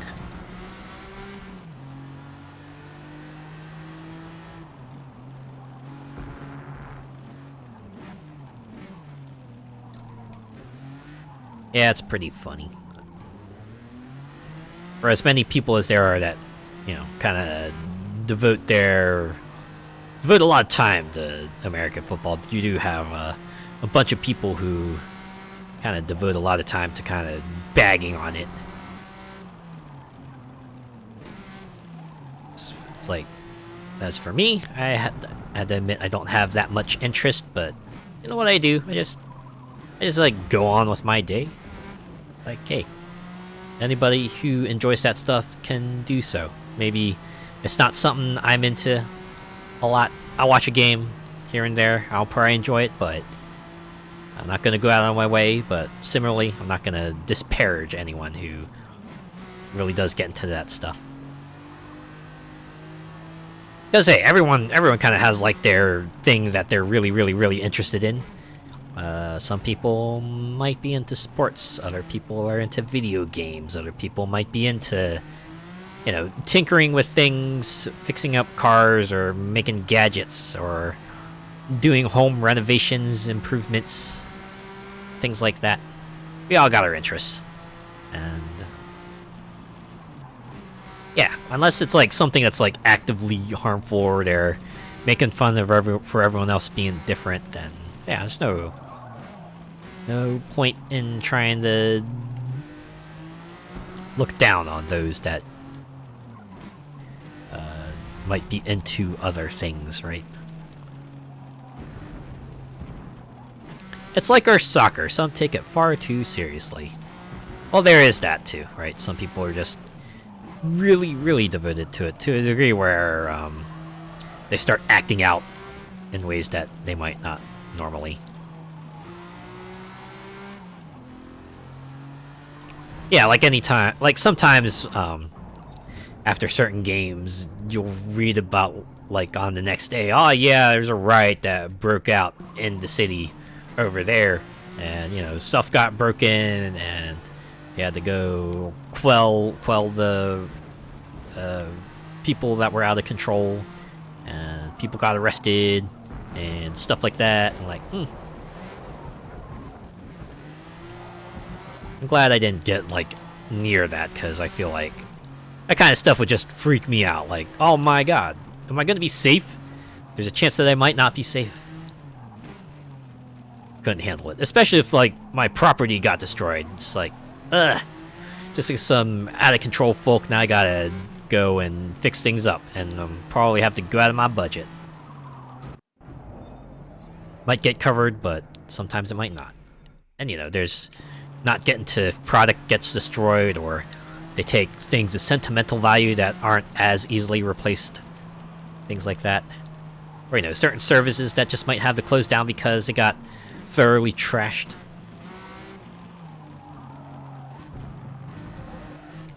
Like the football hooligans that get drunk and start a brawl. I just never been big into sports. Give me something artistic any day. Yeah, I mean, yeah, again, I totally get it. Some people are not into certain things, and they are into other things, and that's cool. I just think, you know, we don't have to make fun of people who might like certain things, unless it's actively harmful, again. But if it's not, and if they're not being actively harmful towards anyone else, or even like passively harmful, then, well, just let them be, right? Let them be into their thing, and then we can be into our thing, and then we can all just coexist, as it were. And I don't know. I always find that fun, right? Maybe something that I'm not normally into. I just like, you know someone else who's like super into it. I might, you know, ask them to elaborate in one way or another, and just like get to see them just like get super passionate about their things they're into. And maybe I might even learn a thing or two about it. I find that fun, right? Just being able to expand my knowledge base. Maybe I won't have a need for that kind of knowledge, but I don't know. It's nice to know sometimes, I think.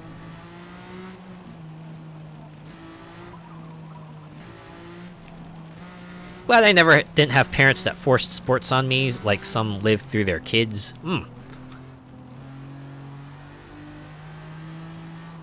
Sometimes it's not sports. Sometimes you'll see them like signed up for a bunch of programs, or maybe you'll see their parents try to push them through the grades a bit faster, or get them like special tutoring or things like that. And yeah, sometimes you wonder if they less wanted a kid and just like more wanted something they can proudly display to everyone else. Kind of sucks, right? It's like the kid never got to kind of do their own thing. They always had their things decided for them. That's how you end up with like folks who are completely indecisive and unable to kind of, you know, figure things out because they always had their lives on autopilot. Kind of blows. Oh yeah, the ones who kind of like expect them to do everything. Like I think I knew some people like that when I was a kid, where they would yeah, during the school years they would be forced to kind of, you know, just study, right? Do their homework, and if they didn't have homework, just like continue reading other stuff. Don't hang out with friends. That's a waste of time. And then post-education, they come. I talk to them, and they're like complaining. Their parents are asking them, "Hey, why aren't you go out? You're going out and like being a social butterfly, making friends and stuff." And they're just going, "Because you never gave me the chance. Like the time to have done that would have been as a kid, but as a kid I had to study, and now I'm just like a nervous wreck because I can't." Because I never was able to make my own decisions, and now you expect me to make all the decisions by myself. And like, man. Hate it when that happens. Stage bums like you see on toddlers and tiaras. I can never get into those reality shows, but yeah, there's kind of paint like a sobering picture of that kind of stuff, right?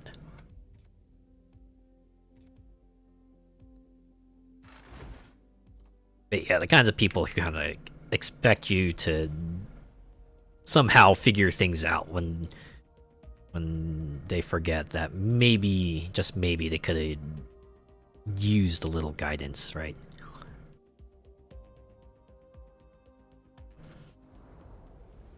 Yeah, it becomes a competition with other parents. My son's top class valedictorian, my daughter's the head of the school play.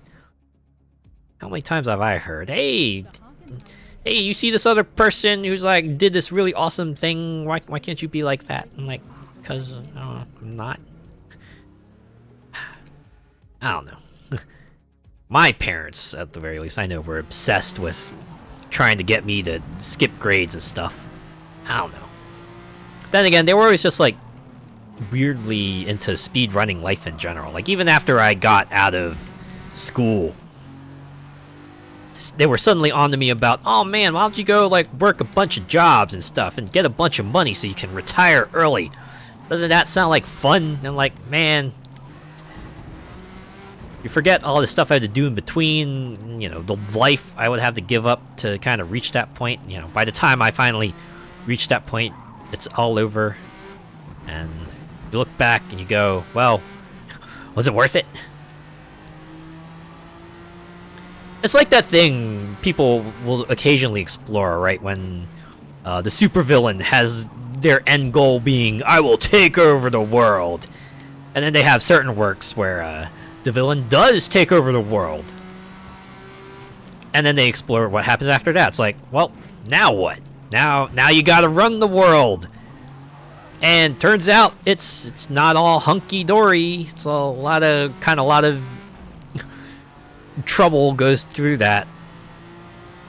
And usually the lesson there will be something like, oh man, things were a lot more fun when I had to fight the heroes to try and had something to fight back against, right? Just ruling the world isn't any fun, right? It's like, well, we made it, now what?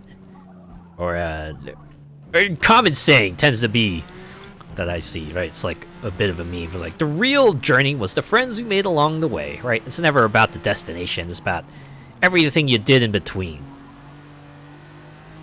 Yeah, if you try to kind of like speed run from goal point to goal point, you'll end up kind of just like passing over a lot of things. You might not be able to kind of get a good in-depth look of them. You might as well just, you know, you get there eventually. Everything doesn't have to be a race. You can just work at your own pace. And, you know, set your own goals too. It doesn't have to be the same goals as everyone else. As long as you kind of put something you set something you can make progress towards, and even if you don't meet it, as long as you get there, you make some headway into it, that's what matters. My auntie was like that, always comparing me to her kids because they went to a private school and all that. Yeah. I think I had like a friend who had like two of their brothers got to, you know, degrees that that Asian parents tend to hold in high regard, right? They're like pharmaceuticals and dentistry, and I remember my parents would always bring them up. It's like, man, why can't you do those jobs? Why do you want to be like, why do you want to go down your career path? It's because it's what I'm interested in. Like, what's the point in making like a ton of money if you have to like put in so much more effort to be good at the craft and then you hate every minute of it? Might as well do what I enjoy, even if it ends up making me less money.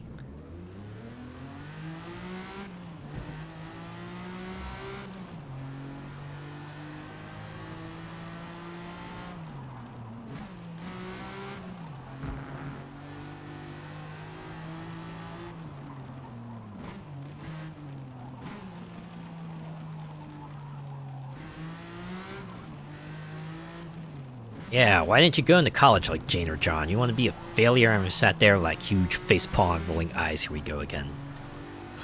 Yeah, they just have like their own weird definition of success, and they can't just like see that the person in front of them is still there manage to become a responsible person in their own way. No, they just have this narrowly defined idea of what success is, and yeah, after a certain point, you just have to go, well, they ain't ever gonna change. Might as well just focus on the people who are, you know, being supportive, actually being supportive, and not like just actively tearing me down. Maybe just like remain formal with them, but just like always take whatever they say with a grain of salt.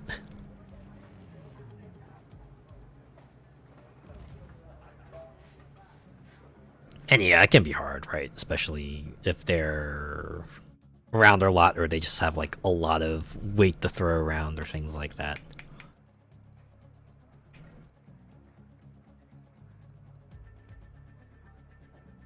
Alright, considering this is like the last race, I should probably ease up a little bit. We'll start at position 18. We'll start at the 3/4 mark. Fewer cars to fight to the front. Yeah, it's my path to take. I know what I want to do. It's my business, nobody else's. Right? As long as, you know, they're not obviously getting themselves into trouble, just let them do their thing. Actually reminds me of a story, I think I've read it on, was it F My Life? Where the submitter kind of put in, oh my god, my son, all he does is just like, this guy works, you know, 9 to 5 job, and he just gets on his computer after work and does stuff, and F my life. And everyone's just going, I don't know, if this is what your son enjoys doing, then why are you so agitated about it? Let him be. Right? If he's not, like, you know, showing any problems, then it's fine. Don't worry about it.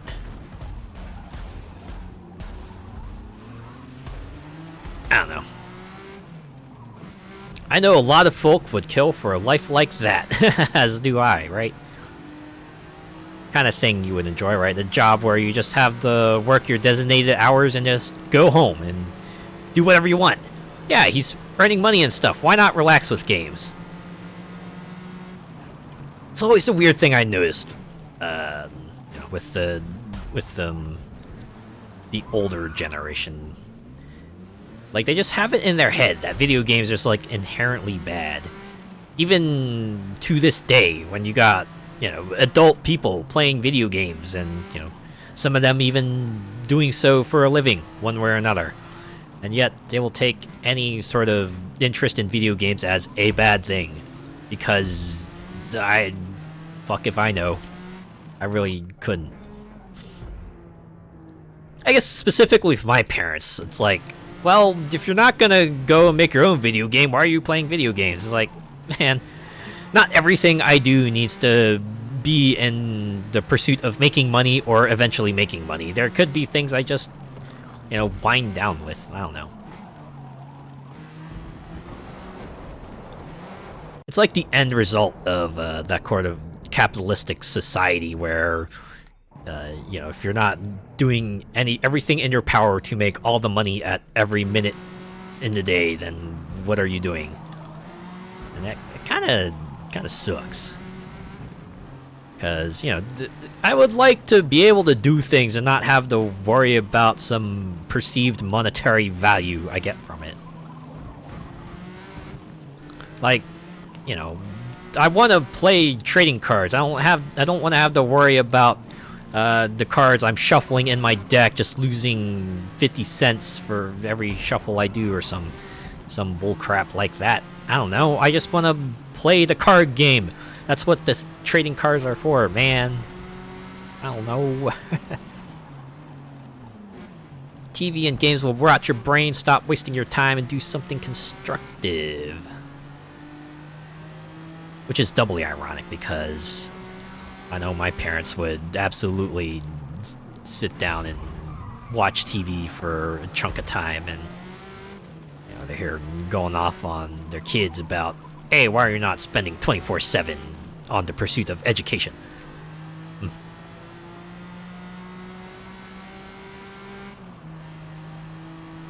It's like, I even do a whiff of anything remotely relaxing. Like, this is why your grades are dropping! Even if my grades weren't dropping. Like, bruh. I don't know. I feel like if I had that happen these days, I would probably just like, I don't know. It annoys me. I guess I'll say that. It really annoys me.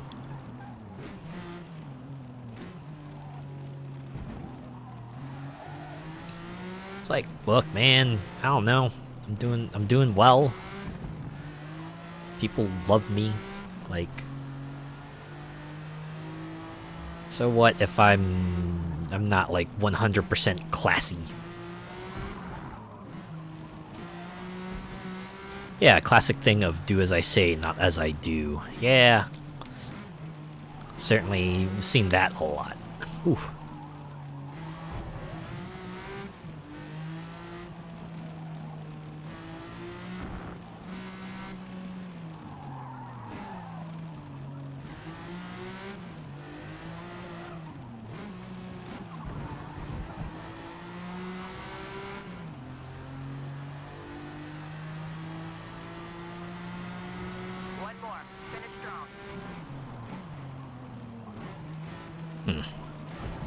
I wonder if I might have been like playing it a bit too safe.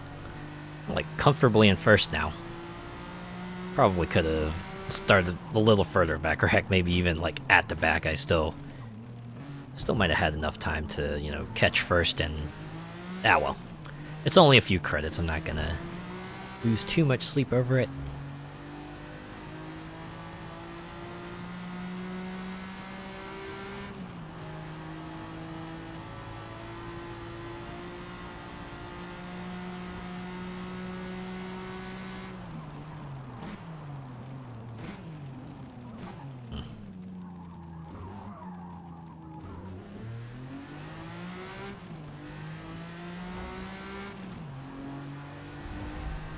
So does anyone have like any plans for New Year?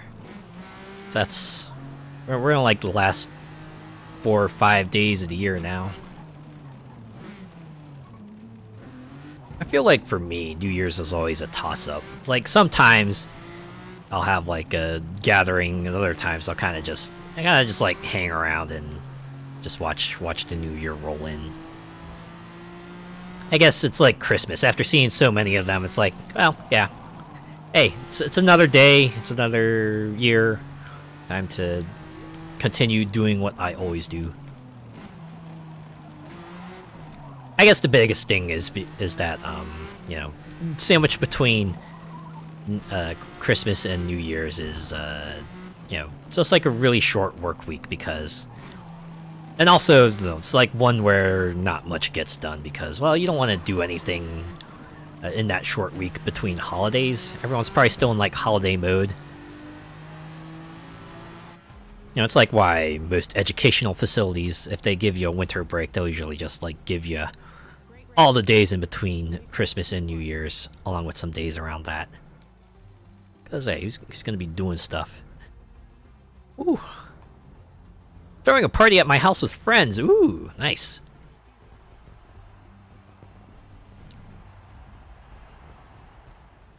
That being said, it is nice to just like be around people as the new year comes and just thinking, yes, new year, new me. This is the year where it's all gonna come together. I feel like 2023 has been a pretty good one to me. Just you know, made headway in a few things. One of them being, of course, getting affiliate status on Twitch. Yeah.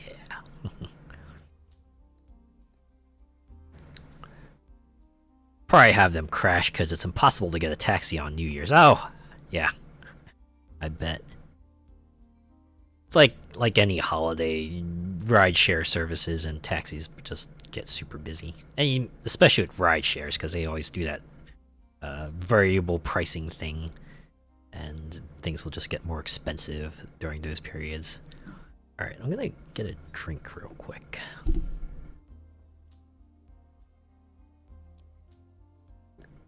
Ooh. Glass of water. Alright, well, here we are. This is it. All or nothing. The S-Class series. This is where it all comes down to this, and I guess Open Tour is going to be a bit more of a victory lap than anything. Yeah, 1st of January, and you wake up to a living room full of passed out bodies. Post party is always interesting to look at. It's like the wind down, and you see everyone just like slowly get up and just see everyone kind of, you know, wondering like what happened, and then slowly put together what's going on, and then just kind of just dealing with the aftermath one way or another. It's fun. Well, maybe fun in ways sometimes. Alright, which car should I take into the S-Class Open Tour here? Sadly, I don't have any Lambos, but I do have a McLaren. Yeah, you know what? Let's use the McLaren.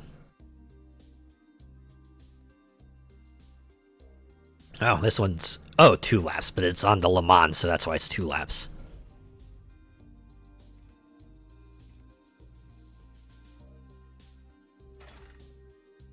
Get that frying pan on for a greasy fry up. Yeah, little hangover cure.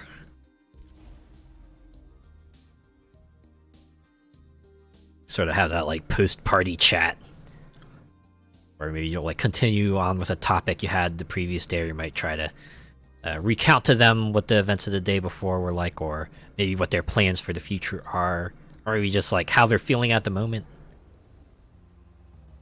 It's like, oh man, I feel like crap. Yeah, you probably would.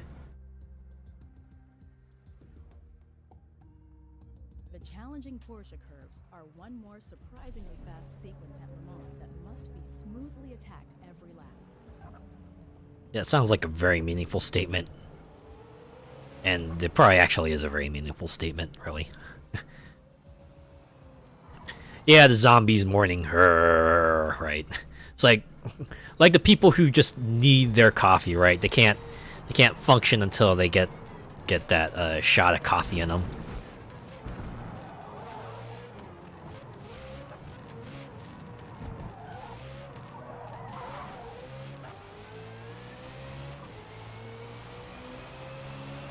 Yeah, target time's like 5 minutes. That's why it's only 2 laps.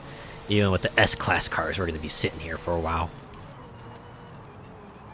Followed by I'm never drinking again. And you're thinking, nah.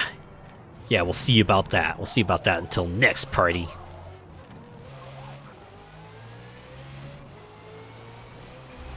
Usually it takes something like really big to happen for someone to just completely swear off something like drinking.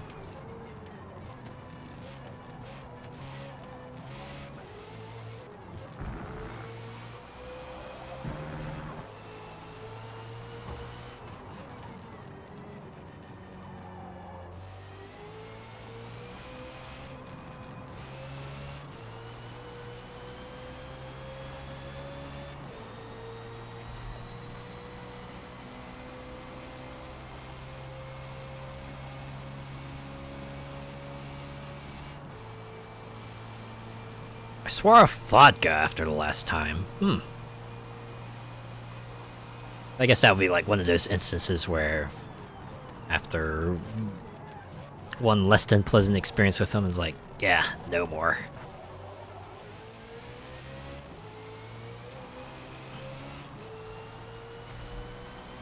I've certainly seen that among my friends, especially the ones that are a bit older now.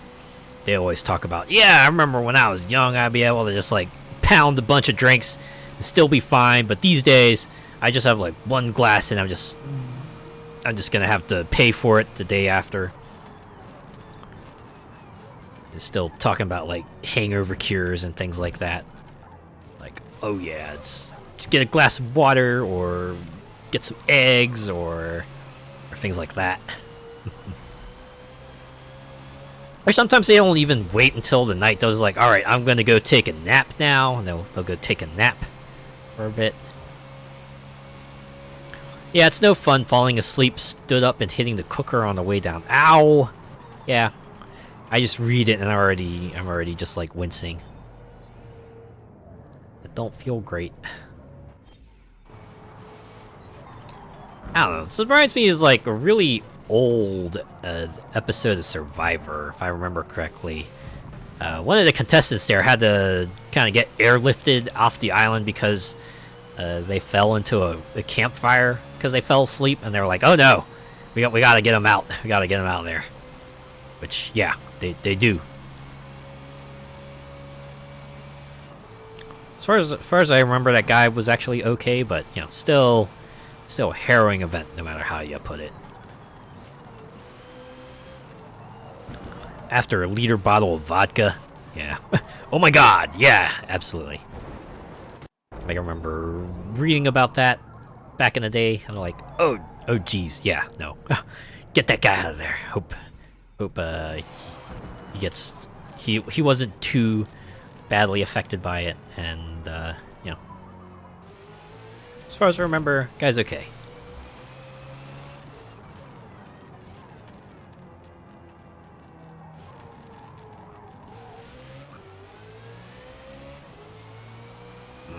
Survivor's like one of those things I'm surprised is still going.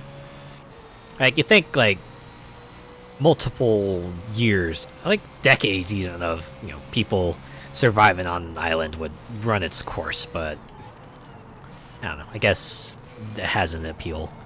It's watching people just relax on the beach. Normally would be a paradise, but since they gotta kind of stake it out on their own, well, to an extent, of course, but yeah.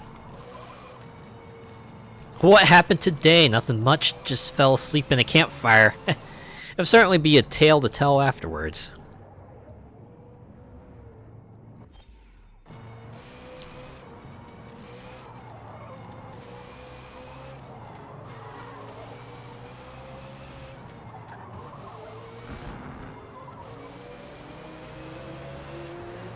Whoosh! Just look at that pass. It was a smooth pass.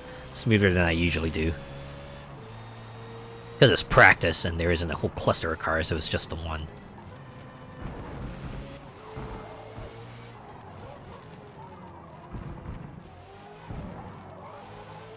Yeah, the precursor to the island with Bear Grylls. I don't know, I guess there's something just about extreme wilderness survival that just has an appeal. Because it's just like away from all the things that you kind of take for granted, right? You don't have much in the way out there, so you just need knowledge of the wildlife and kind of, you know, survival instincts and things like that to help you through.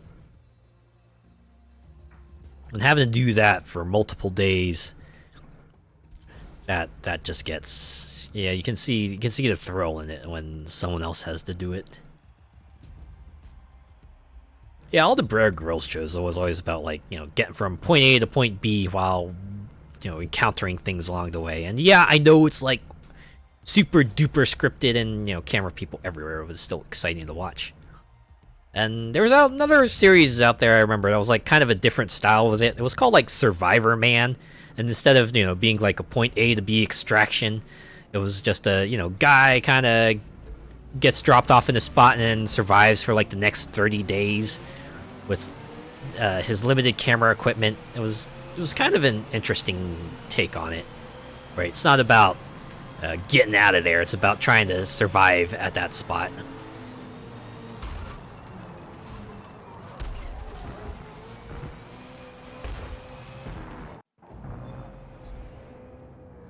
It's like one of those team building things for work. You get those who try to lead off the bat and they think they know it all. Oh yeah. I think in tabletop gaming that kind of like has it's a bit of a documented phenomenon where you get the one person who kind of tries to call the shots, right? They try to kind of try to run the turn for everyone.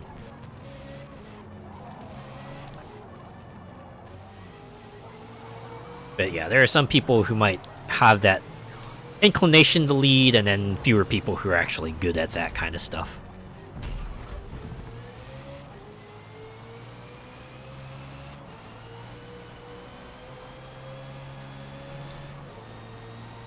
I mean, it's always nice when you get the person who does a good job of being a leader, but it's annoying when you get that person who's not good at leading and they keep trying to throw their weight around anyway.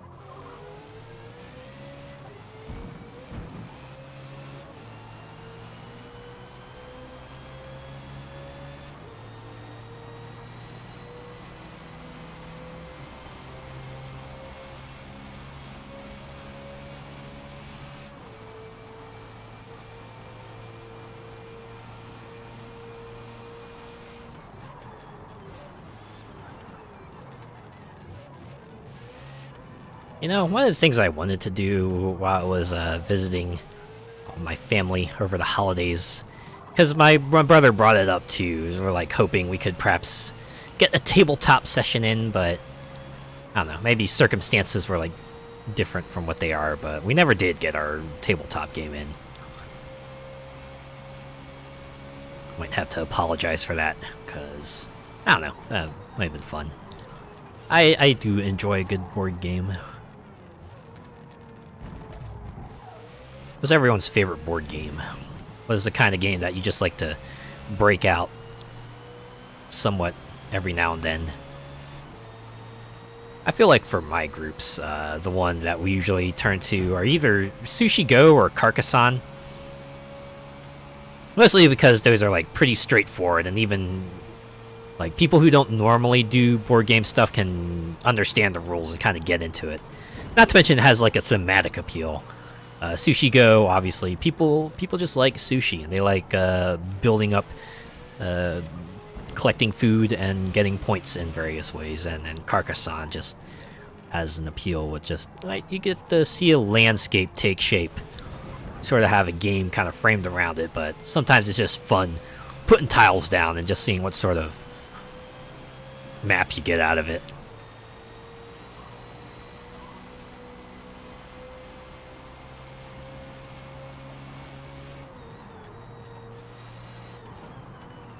I think to a lesser extent, Go Nuts for Donuts is one that sees a bit of play as well. I think it's like made by the same people who made Sushi Go, so I'll explain it. But you know, everyone likes donuts. I like donuts, and they represent a good variety of donuts in that game. Perhaps a little disappointed that they really didn't do kind of like a version 2 of Go Nuts for Donuts. That might have been fun. Was always a fan of Atmosphere. I don't think I've heard of that one.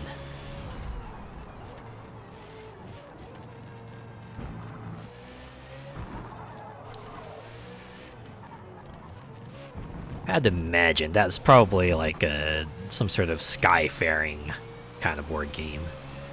That's what I get from the name anyway.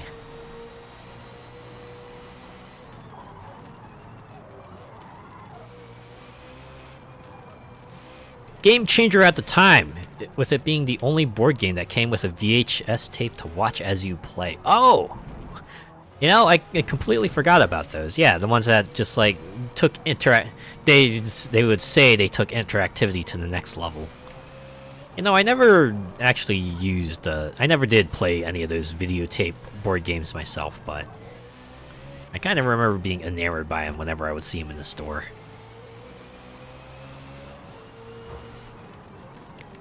Very gothic, had characters like Baron Smeddy, etc.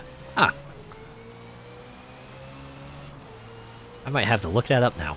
I want to see what this is all about.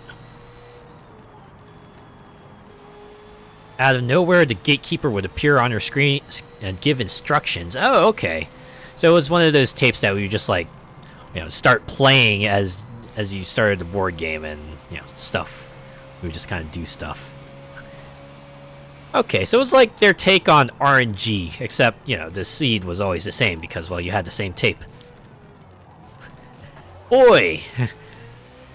Looking back as an adult, I can imagine people just medding the heck out of that game now. It's like, okay, you know, at minute 5, the gatekeeper's gonna show up and tell us to do this thing, so you gotta make sure your character's at this square so that you can take full advantage of that instruction. Wow. Oh, man.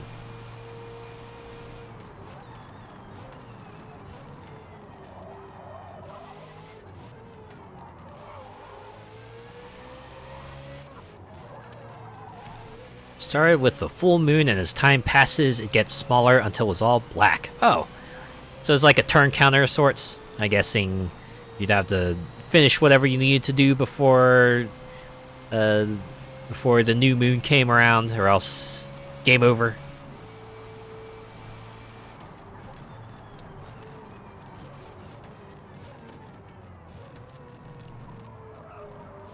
Now, the one I remember seeing a lot on commercials was always like a shopping mall type of board game where I guess the goal is to kind of just like buy a lot of stuff, and there's like a thing in the middle that you could stick in these play credit cards, and I don't know, I guess it would like keep track of your balance and score and all that. Seemed like kind of a fun thing, even if it was like mostly a gimmick.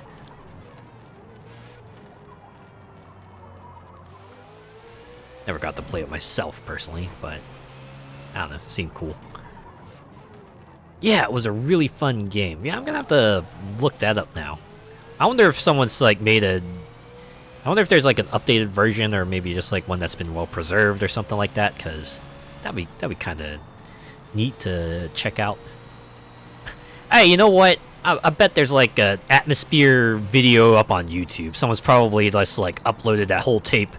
You can just probably just like see that whole thing on YouTube if you wanted, or something like that.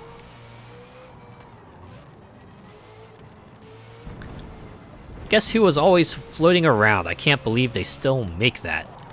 I know, you can see the VHS tape from it on YouTube. Ah, that's cool.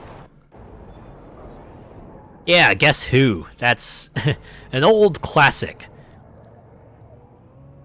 Along with games like Operation, Sorry, Clue, the game of Life, even Monopoly. I'm still surprised, despite, you know, Monopoly being what it is, has been kind of franchised to heck and back, which is, you know, ironic considering what Monopoly was supposed to be to start.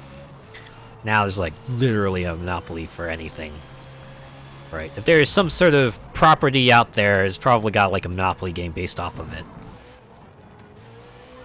At the very least, I can appreciate the Monopoly games that tried to mix it up from being that usual property buying capitalist simulator.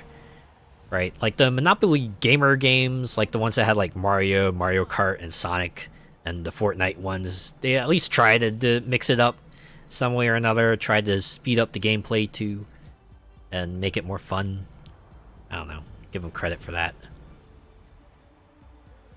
Along with Mousetrap, Monopoly is just a recipe for World War III. Oh, they did 3 games in the end. Like three VHS games. Ah, I had to look all those up, because that seems kind of neat. I wonder if someone's like just recorded a new version with new instructions, so you know, you just have like something different.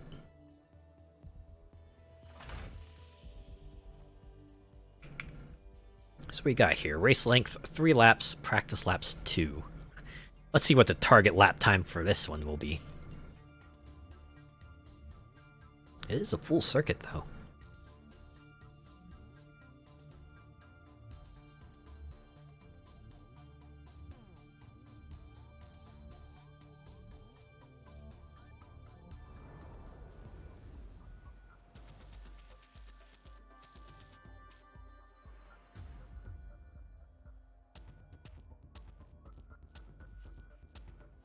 The Good news here at Spa is that they laid new asphalt. My sister is like something of a board gamer, so what she's been doing every year is just like giving our nephew and little cousin just like a kid's version of a board game every year. So far she's given them like kids Catan and I forget. Oh, I think Risk as well, and I think there's also, I didn't realize they made a My First Carcassonne, but she gave him that 1 year as well. And yeah, it's kind of amazed just like how many kids versions of board games are out there, and yeah, it's pretty cool. I know my little cousin at least gets a lot of mileage out of it.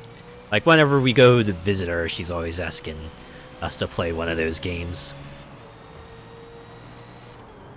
I think we kind of like mostly do it because there was that one time where we said we would play with her and then we ended up not doing so. She even set it up and everything, and we just kind of felt bad about that, and we're like, okay, yeah, sorry about that, we'll make sure it doesn't happen again. So we make sure to always play whatever board game she wants, and hey, you know what, at least we learned something from that. Mystery date. I forgot about that one. There was also Crossfire. I think it was like less about the game and more about like the commercial song, right? It's like Crossfire, Crossfire. Right, the game itself was like a mostly kind of sort of boring, hey, shoot little BBs at the enemy puck until you kind of shove it into their goal spot. But the commercial made it look like the raddest thing ever. You know, with all the kids in their leather jackets and the fire or lightning in the background, and the fact that you were pulling a trigger to shoot a gun.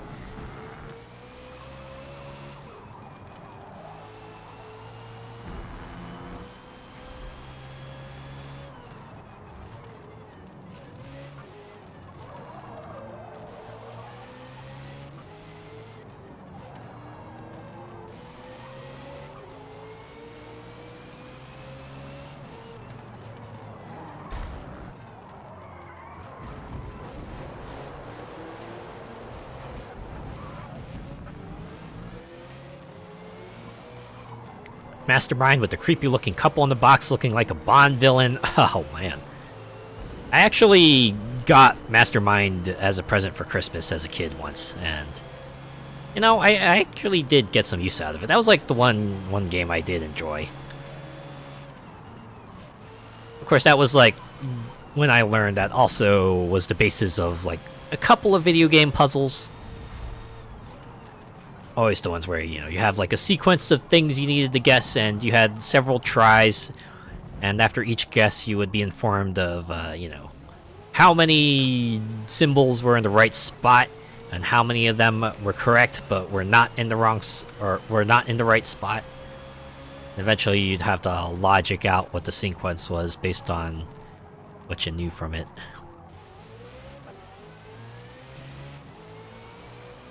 Actually, the one I was most amused by, right, the interpretation of that was, there was this Flash series called Mastermind. It was like about this ineffectual supervillain, you know, doing typical supervillain things, and you know, since he was like Mastermind, they actually made a Flash game where it was like Mastermind playing Mastermind, and you know, it was a game of Mastermind, and of course part of the fun was just Mastermind saying silly things to you while you were playing Mastermind. The music was pretty fun too. Ah, Flash. I get why they had to kind of just completely discontinue usage of it, but yeah, that's a whole era of games that is just now left in the dustbin of history. I know people have made ways to kind of, you know, play Flash games even though the software itself is not supported anymore. Sounds like something you see on Newgrounds. I think it was something was on Newgrounds along with other sites as well. But yeah.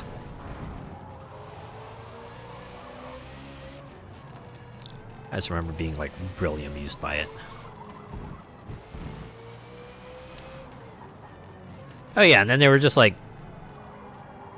whole properties like Homestar Runner that had to kind of pivot because, you know, Flash, no, with it being no longer supported, you had to find other ways to kind of, you know, do the things you used to do with Flash. Like, I know they put up videos on YouTube and kind of reformatted everything to work for a YouTube video, so that was like pretty cool.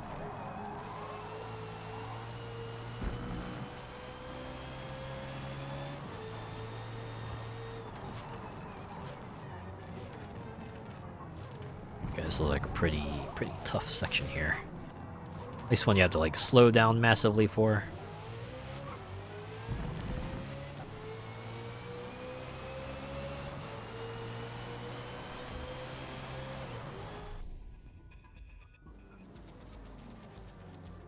But yeah, there were like other series on Newgrounds that I kind of sort of got into.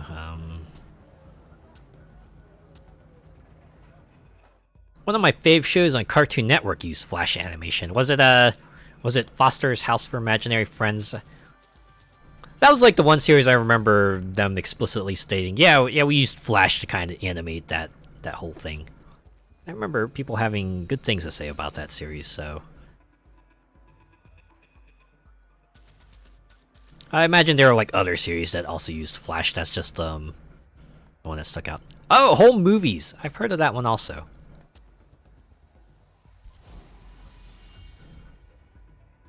I think I only like watched an episode or two myself, but yeah. I guess it would be around that era that there were quite a few animated series that would like manage to take advantage of what Flash had to offer.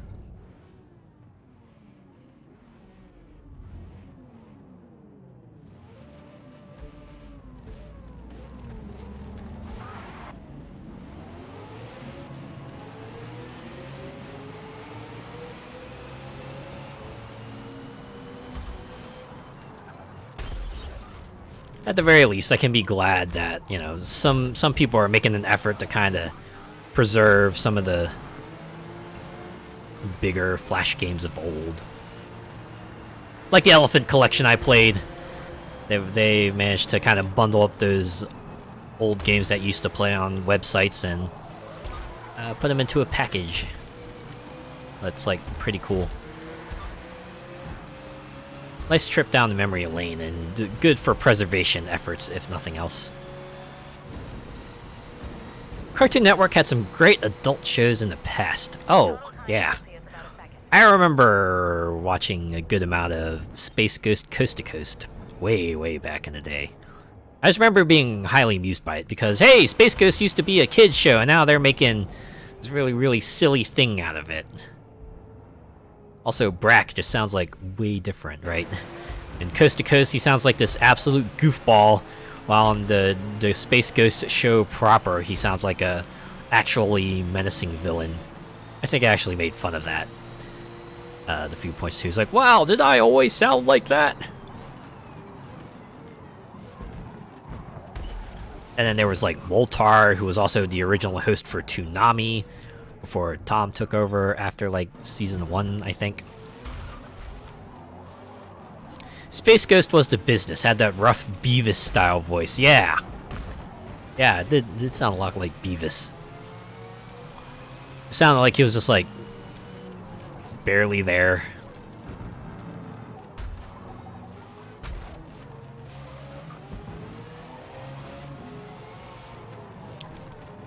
Yeah, it was like that, and was it C-Lab 2025?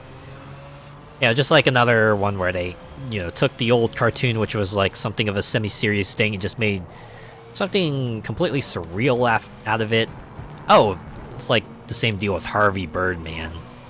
We just turned the superhero into some sort of criminal justice show, and did a pretty good job of it.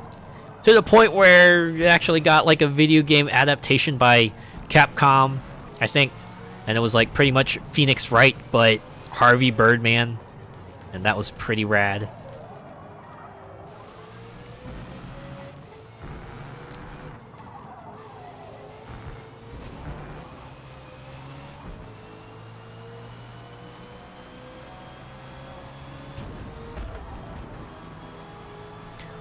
Yeah, especially with cult tunes with the added film clips to the Hanna-Barbera shows.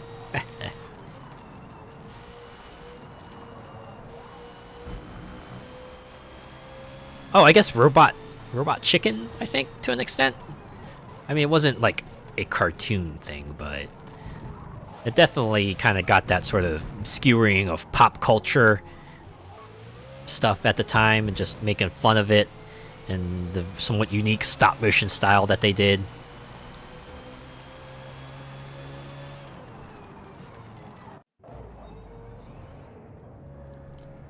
Oh, yeah, Aqua Teen Hunger Force. I personally didn't, like, get into it myself, but I knew some friends who were super into it, and they just liked repeating a lot of stuff they said on that show. I think it was because it was, like, absolutely surreal that people got drawn to it a lot. Like, where else would you see a show about like an anthropomorphic box of fries and a shake and a meatball all interacting with dude, right? Nothing special about him, he's just dude. And going about the random plots that are just like absolutely surreal and make no sense, but that was the humor of it because it didn't make any sense. Same here. I saw an episode and was like, yeah, this isn't for me. Yeah, that's essentially how I felt about it. I mean, hey, glad people like it, and I'm sure it was a great show. It was well received. But it didn't quite hook me.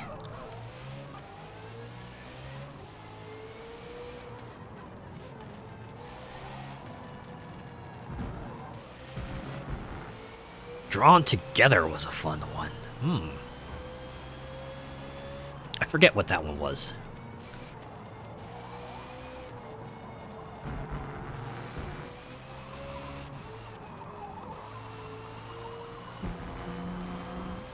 What was that one like? Drawn Together.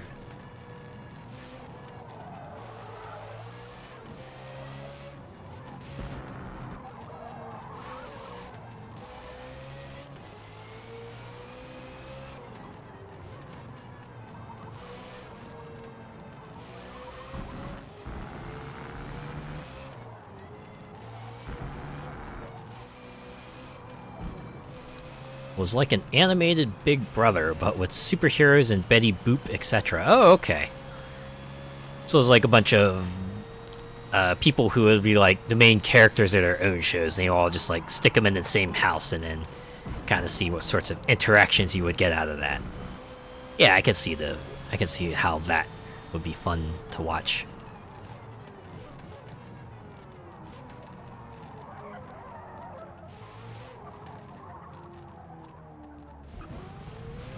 I think that actually reminds me of, I think it was like a commercial bumper that they had. It was called like Stay Longers, obviously a parody of Survivor, where they would get like a bunch of protagonists from various shows and, you know, just imagine them as they would be if they were on a Survivor-like show. I guess this is kind of like a similar vibe to that, similar style. Put them in a reality show and see how things go down. Very Camp Link style character with Xander. I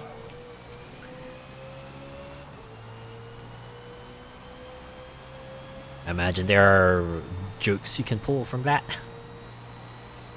Probably like a running gag about how he has a tool for any situation.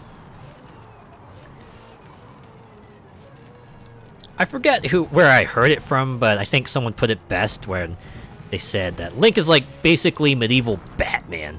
Right, because most of the time, you know, the Legend of Zelda series is about running from place to place and just getting the various tools you need to kind of get through situations. You know, much like how Batman usually has a gadget for whatever situation is at hand, Link seems to have an item for whatever he needs at hand. You know, he's just not calling all his stuff he has, you know, Link whatever, like how Batman, all his gadgets are called, like, Bat whatever.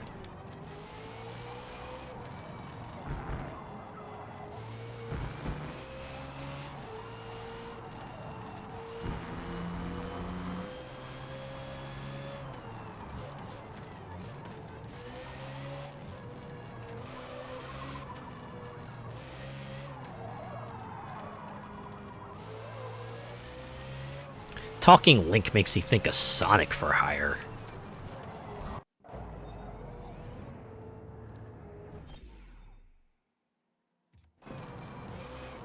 Seems to be like one of the things that people are really, really attached to. It's like the idea that Link must never, ever, ever, ever, ever speak. The most he can do is like voice grunts. It's like up to the point where even in is it Breath of the Wild and Tears of the Kingdom, or like literally every other character has some sort of voice attached to it. Yeah, Link remains as always the silent protagonist.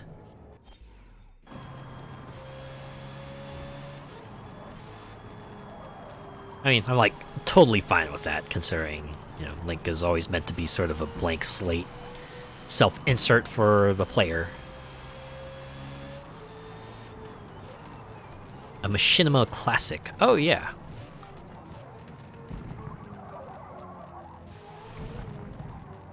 Oh, man. Like Claude in Grand Theft Auto 3. Yeah. Quite like that. It's something they, like, relentlessly made fun of in later games. And even, like, games outside of Grand Theft Auto 3. Like, I think there was, like, one of the Driver series where I think you had to take out a guy who's, like, pretty much a reference to Claude from Grand Theft Auto 3, and of course, you know, people made mention of, hey, look at this mute fool.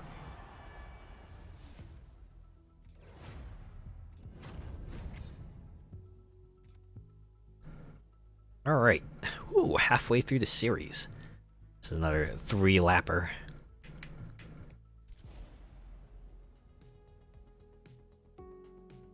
Or the one I remember the most is Golden Sun series. That one I thought was like the most amusing.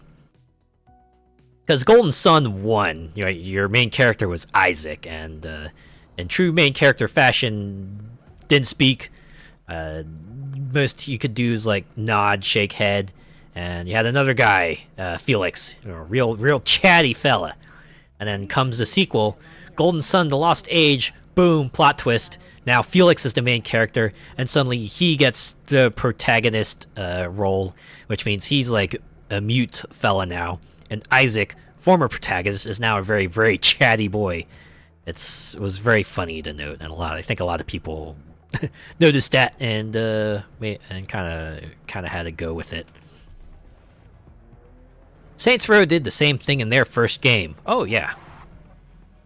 I remember Saints Row 2 being a big deal, that you could give your protagonist a voice. Also, make your protagonist female.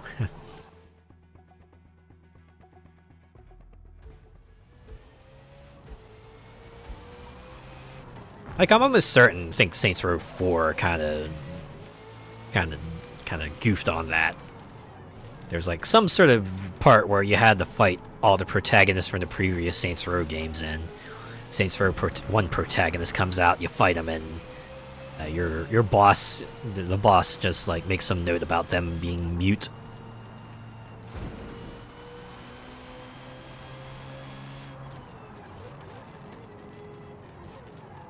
You all had a female Saints Row character at some point. Yeah, I certainly did. Oh.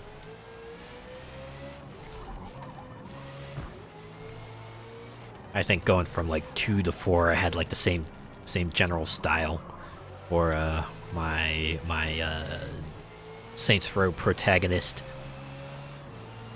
Even better with the transition from 3 to 4, you could like keep the same general appearance. I think you did. You were able to. I can't remember. Anyways, they were like pretty similar engines anyway, so I wouldn't be surprised if it was easy to recreate it, even if you couldn't just import your style. I love my female boss. I got all dressed up. Yeah, character customization was kind of a big draw of the Saints Row series, right?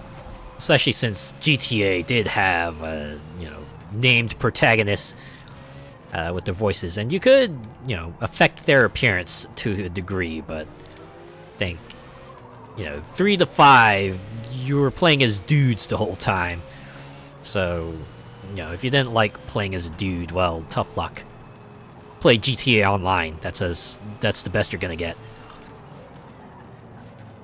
Whereas in Saints Row, you know, starting with 2, you could play as a feminine character and have feminine styles, and that was pretty neat.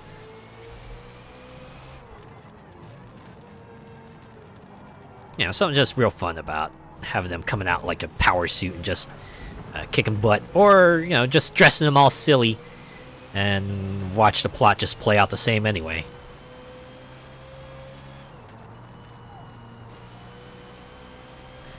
Yeah, I was a big fan of hitting up Let's Pretend for the cheerleader skirt and those floofy boots. I think my go-to style is always just getting a blazer and then a skirt. Yeah, it was just like, hey, just a powerful business person going out and kicking butt. It's like, all right. I guess I'll have to handle the street level stuff as well.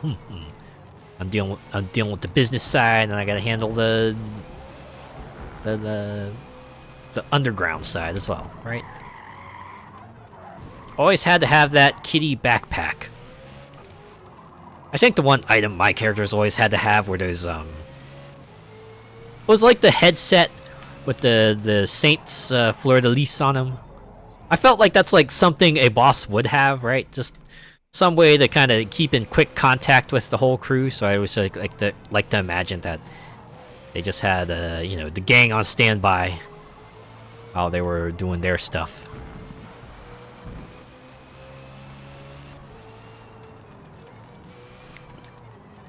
Yeah, I think that's like part of the appeal of Saints Row, right?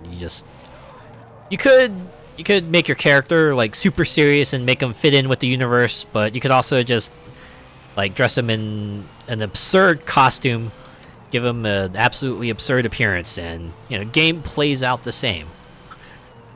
I think that's like part of the fun, the kind of like contrast between really, really goofy looking character and a bit more serious plot.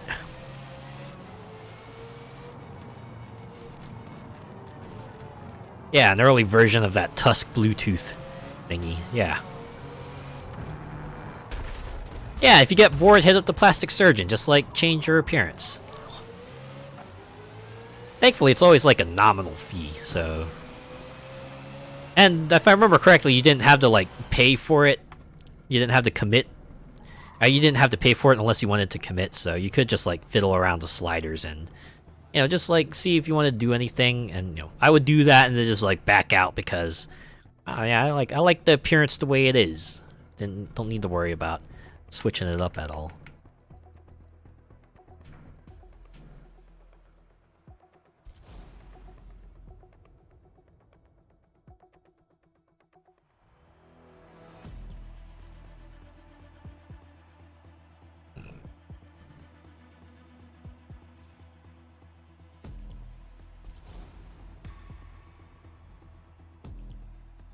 Helped when buying the businesses to get discounts. Yeah. Whole district takeover aspect of it, where you would like complete tasks and you know, yeah, buy businesses to increase your control of the city. I guess that structure really didn't change for the first 3 games, right? It's like you find yourself in a city and 3 areas ruled by 3 different gangs, and we just like go through and dismantle each of them and slowly increase your hold on the city until it's all purple, because that's what the Saints are. Purple.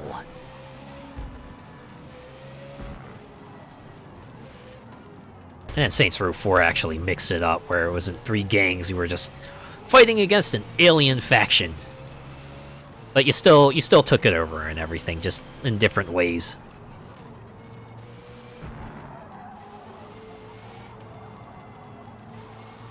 Yeah, it was always nice to see your gang members on the streets and then follow you. It was great, just being able to recruit them on the street if you didn't call for your named story allies.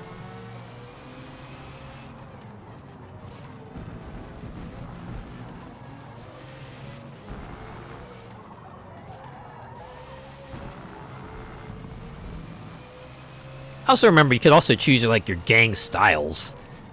I forget if it was like 1 or 4, but yeah, you could, they had like some styles that fit in, and then other ones that looked absolutely ridiculous. Like, yeah, if you wanted them to all look like dominatrixes, and yeah, you could do that. Like, why not?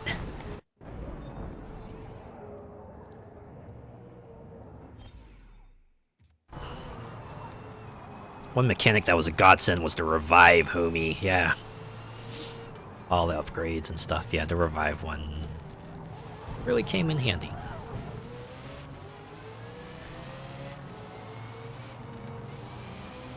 Aw, man. I forget. Do like Saints Row 3 and 4 have like a streamer mode? Because I really enjoy those games. I would not mind playing through them, but I know they have like a bunch of licensed music in them, and I imagine that's the kind of stuff that might get me in trouble if there was a play on stream.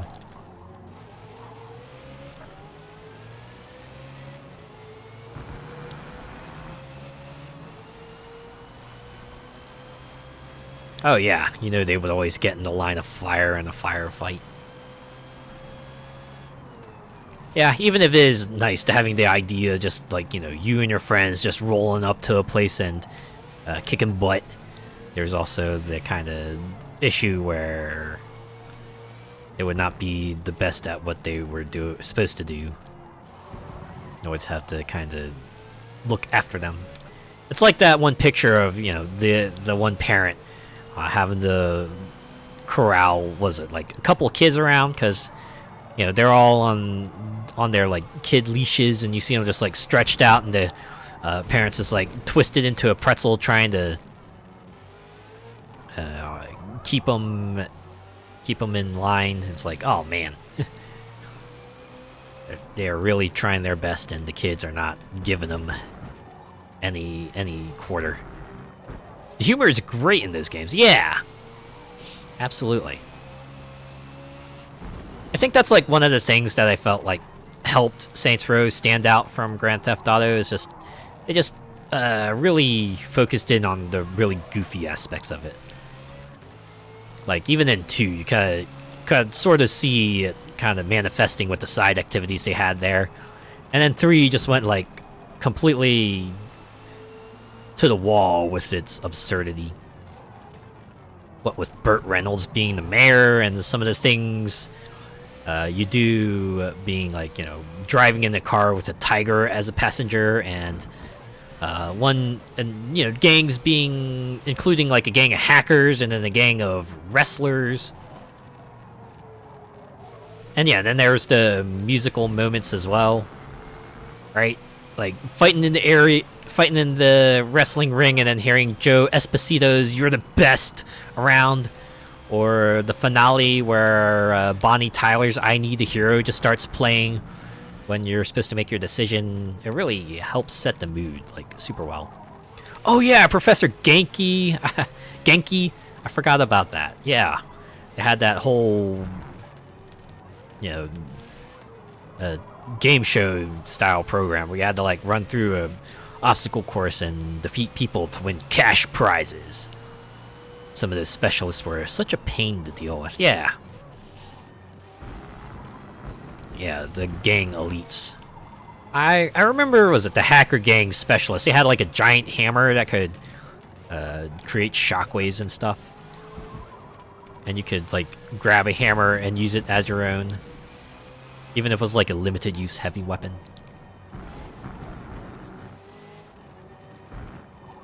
Yeah, super ethical reality climax. It's like a play on the game shows you might see of that sort.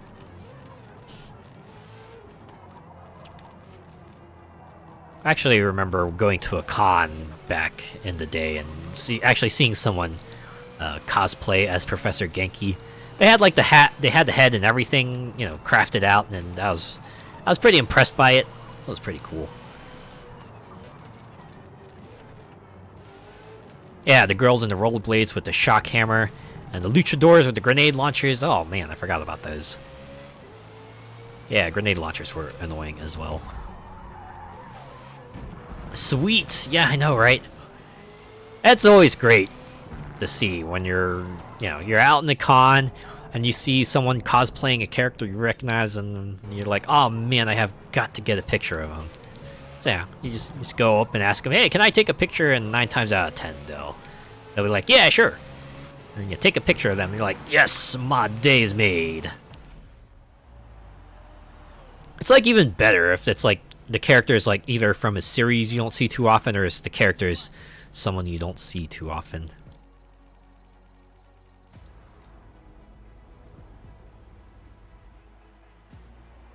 I saw they made Professor Genki's Manapult canon in real life. Oh. Did not see that, but I imagine that kind of thing would be like similar to a human cannonball show you might see in like a circus show.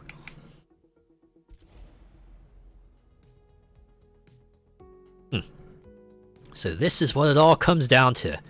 Grand Prix circuit in Hakone. Forgot to see how many laps it would be. It's probably gonna be like quite a few. I'll see how many practice laps they make me go on and what the target time is, and then we can perhaps perceive an estimate from there. It can be a distracting concrete canyon. Yeah, I guess that was like the other thing about Saints Row 3 onwards. You had like the unique vehicles that might have unique functions to it, where yeah, like you had the Manapult that let you launch people from it. Did you get the DLC for the Genki Bowl and the Alien Story where you're playing an actor in a sci-fi film? Yeah, I got the season pass for 3 and 4, and some of it was cool. Like I enjoyed some of the 3 DLC. Like the Alien one was like, I think the most fun parts about it were the way it would transition to movie mode. Like you see the black bars come down, you see like the grain filter come on, the epic music start up, and that's when the movie scene would play out. I think that one also stood out to me because I think was it the leading woman in that DLC was voiced by Michelle Ruff, if I remember correctly. Yukari from Persona 3.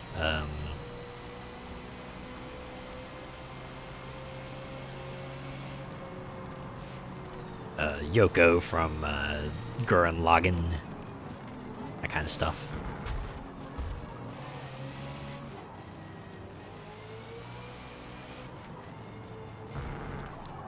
Oh yeah, I did like that early start to them using superpowers, that Saints Row energy drink.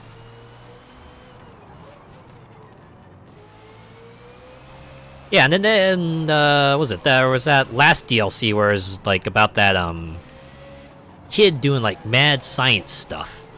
And I remember that one having like a bunch of unique missions. Like there was one where you were using like a bee gun to shoot bees and stuff. Among other things.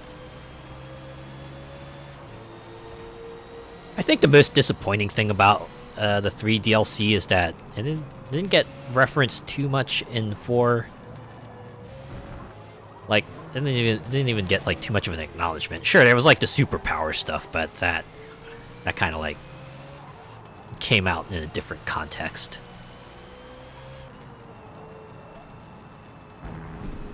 I do remember the DLC for 4 as well. I remember thoroughly enjoying both of those packs.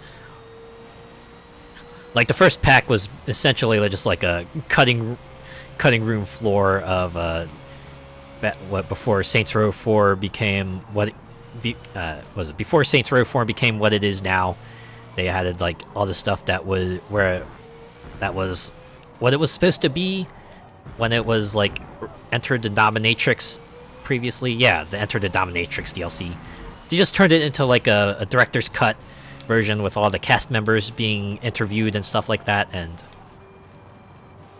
you know, just doing like best of hits missions from there. And yeah, remember some of the scenes that didn't get like 3D renderings, they just did real life video of it and everything, and they managed to make something funny out of it.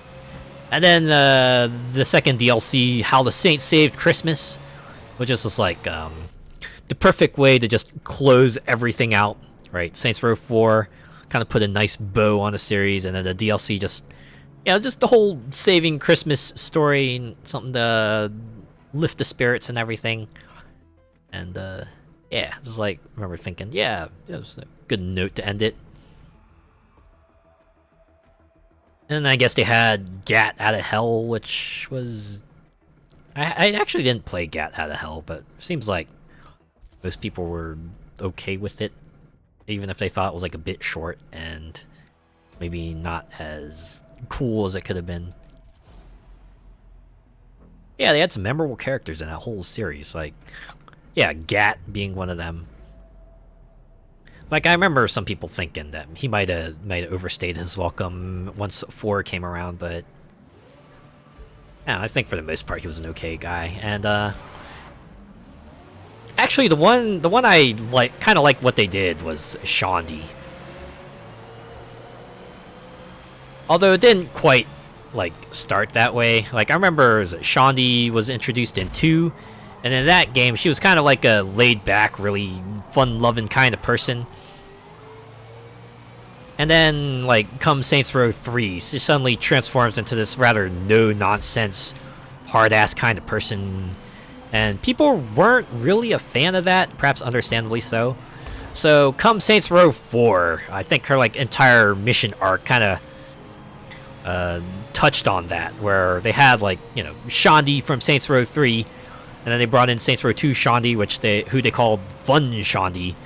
They actually made like a cool mission out of it, where they kind of, you know, explained, maybe gave some justification as to how she turned out that way, and then maybe an arc where she kind of, you know, makes amends with her old self. And yeah, it was like a really cool arc. There was like a really cool sequence where you're just like free running through virtual Steelport with the 2 Shondis, and they had like this cool music playing with it, and I was like, I know I say I'm cool a lot, but it was really cool.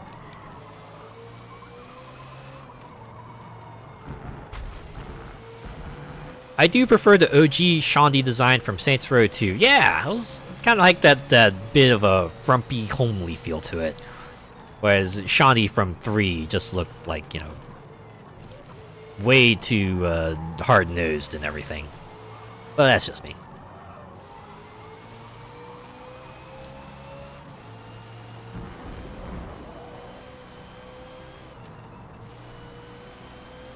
Yeah, I guess loyalty missions from 4 kind of really nailed it for the most part.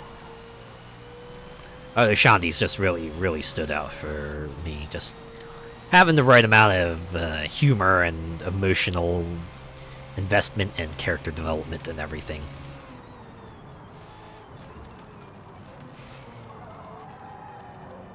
Oh yeah, and going back to the humor thing. Saints Row 4 actually had like a really great moment with the humor, because, you know, the setting of it drew a lot of comparisons to Mass Effect. I do remember them on Twitter, because people were asking, oh boy, can you like romance this person? Can you romance your gang members? And I remember them going, yeah, you can totally romance them. Hey, Saints Row 4 comes out proper. You know, you're going up to one of your teammates, and you see romance teammate, and turns out it's like a scene, right? It's easy as that. You don't need to go through relationship values or dialogue trees or anything like that. You just go up to them, press a romance character button, and boom, get a little romance scene. It's even funnier because I think it was like Kinsey was like the first person you would like have on your crew. So you go romance Kinsey, and then you see the romance scene. You're expecting like something really deep and heartfelt. And you see your boss just walks up to Kinsey and he goes, "Hey Kinsey, what the fuck?" That was like, really? That's it? Right? No big, long-winded, flowery speeches of anything. Just, hey, do you just want to have sex? Right there, like, and of course Kinsey's like, "Let's go," and then, you know, they just get it on from there.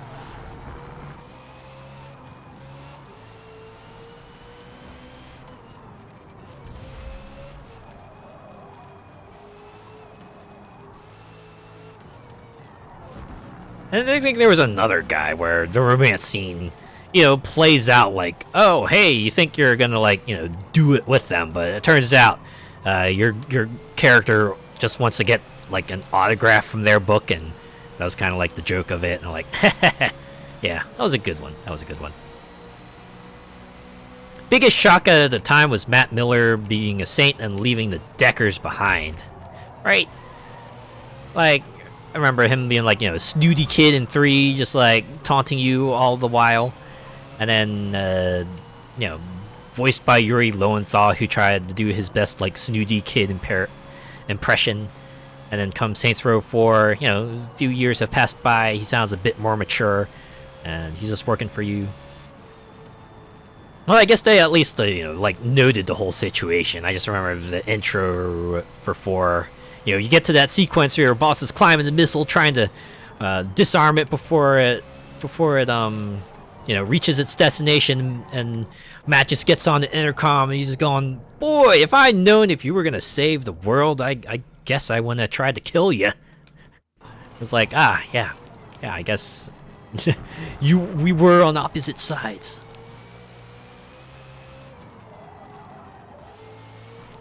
Yeah, I guess it's like one of those things where,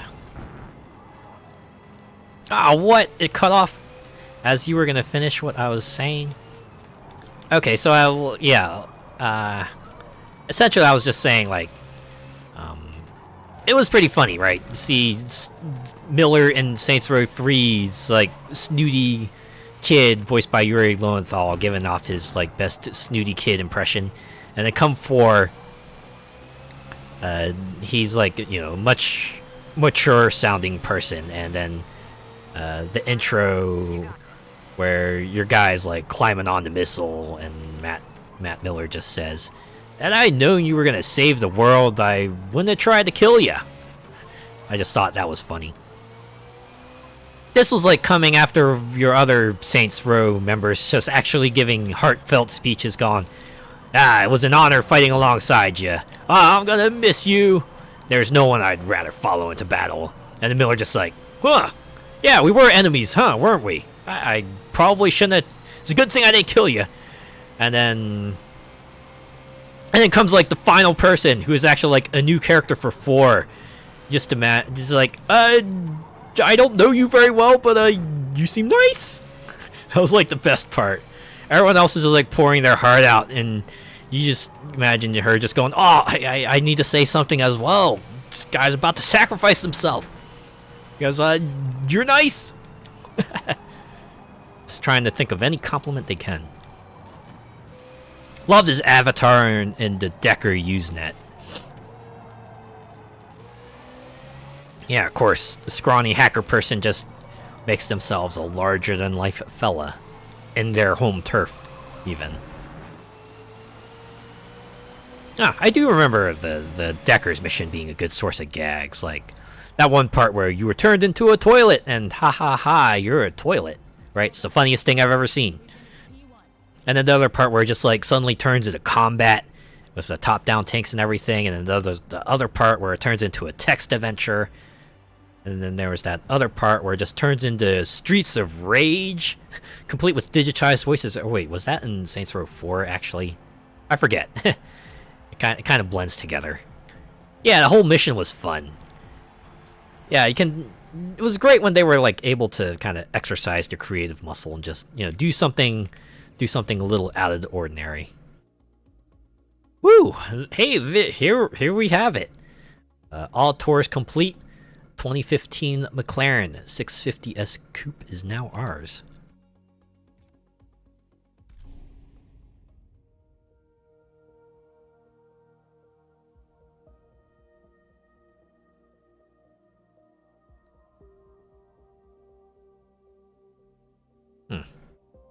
I'm gonna be honest, this is like a little anticlimactic. Let's see if there's like, maybe I have to like complete the reward showcase. 3 laps on the Silverstone racing circuit.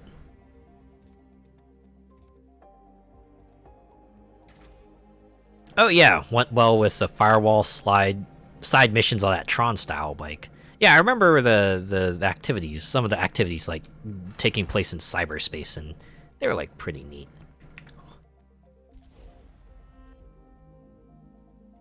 Yeah, of course they would make a Tron references because hey, virtual reality. And you know, they were packing in the references already. Why not go for the layup with Tron? I do enjoy those references, mind you. You're about to enjoy the thrill of racing Silverstone's Maggots Beckett's Chapel segments, which are one of the fastest, most famous stretches of track in all of motorsports. So don't let off the throttle. And yeah, what virtual reality sequence would be complete without some sort of light cycle sequence? Complete with a big old wall to kind of box the opponents in and make them crash.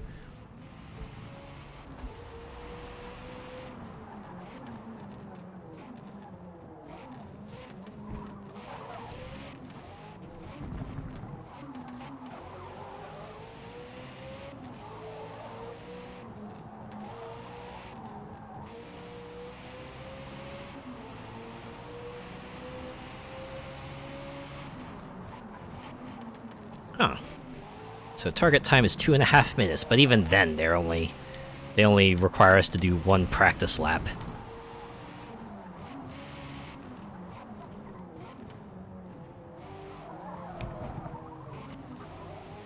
Stronghold for the Deckers was cool too, that abandoned power plant.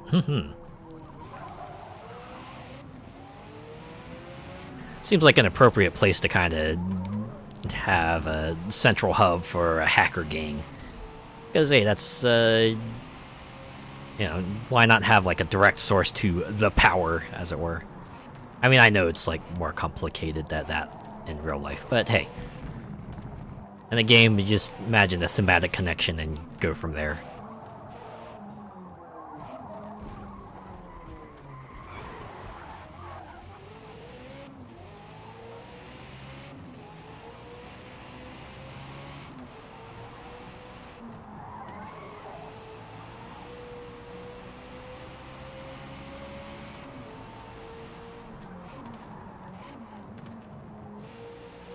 Oh, I do remember the kind of the twist they had in 3 being neat as well. Because, the Morningstar one is rather anticlimactic. Depends on which one you're talking about, because I did enjoy the part where, was the Red Gang the Morningstars? I think they were, but yeah, like initially when Saints Row 3 starts, you started off with like that old guy. You think he's going to be like the chief villain of everything. Then he gets his butt kicked. Right, he gets kind of unceremoniously crushed under a statue, and the story kind of shifts antagonist. Then, right, there's like no more clear leader. Although I think, like, what was it? The head of the wrestler gang tried to make inroads, and that actually came with a, like, own shocking moment, because I remember, was it the twins actually, like, being the second in command, and they took charge of the Morningstars after, yeah, Philip Loren was dispatched. And then, was it Wrestler Man actually offs one of the twins. Was rather shocking.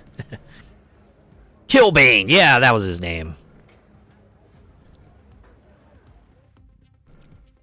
But yeah, the Wrestler Gang had like a fun mission too, where you were in a ring, and you had to like fight waves of enemies, and then eventually Joe Esposito's "You're the Best" just starts playing, while you get like things like chainsaws just getting thrown in. And they're like, okay, yeah, this is totally wrestling still. Yep.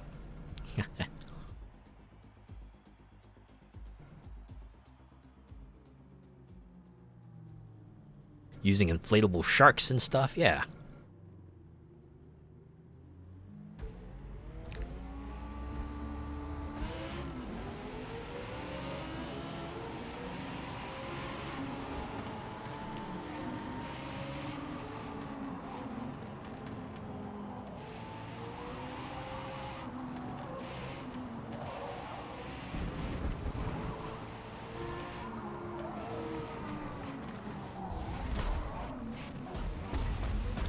I remember one thing Saints Row 3 had was like two very distinct endings, and it was like ultimately decided by like a choice in the final mission, but the two endings they had, like, led to very different implications. I remember people just thinking about how it would all play out in Saints Row 4.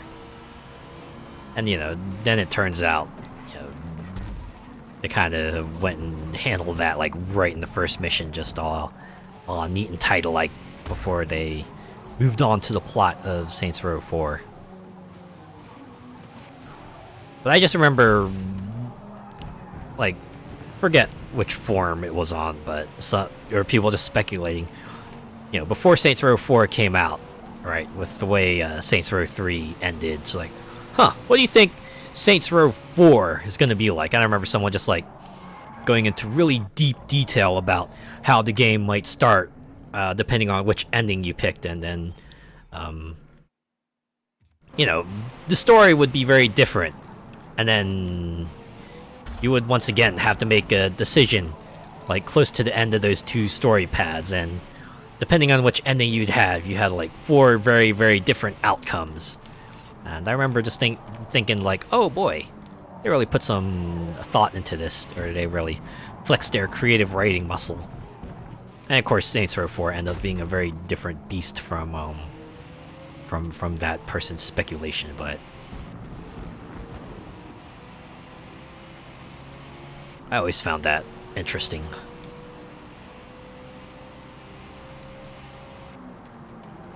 The Daedalus airship was super impressive. Yeah, sort of mid plot twist where you had like the super advanced force come in. It's like a fourth faction, right? You thought it was just the gangs. Nah, you got like the private military company coming in, ruining everyone's day.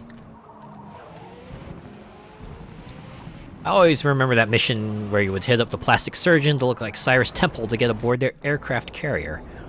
Yeah, I think you use like a voice changer and everything, and of course part of the humor came from Cyrus, in air quotes, saying things that like the real Cyrus wouldn't normally say.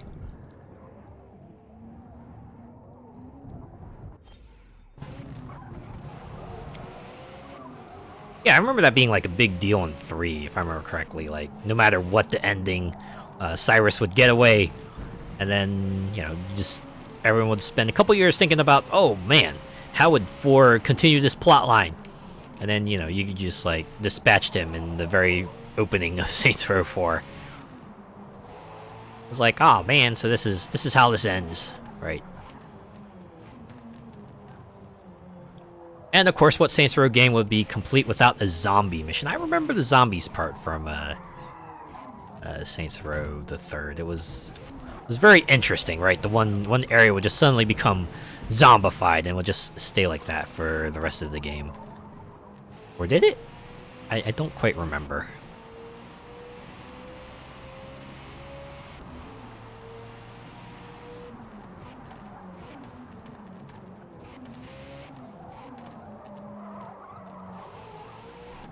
Yeah, if I remember correctly, Saints Row 4 kind of turned the zombies thing into its own, like, separate game. Or, it was, like, framed as a game within a game. Right, you're playing as, like, a dude who had, like, a different set of weapons, had to, like, kill the zombies and stuff. Yeah, it did. If you took a VTOL, it'd have a green cloud over it. Oh, okay. Yeah. I remember it was like a little sectioned off part of the map too, so it wasn't like they had to make any radical changes to the map. It was just like this section now just has zombies in it. I also remember it like not being too ground shaking to the overall plot. It was like, hey, yeah, now there's zombies here, and okay, back to the main plot. Really didn't affect things too much in the grand scheme of things.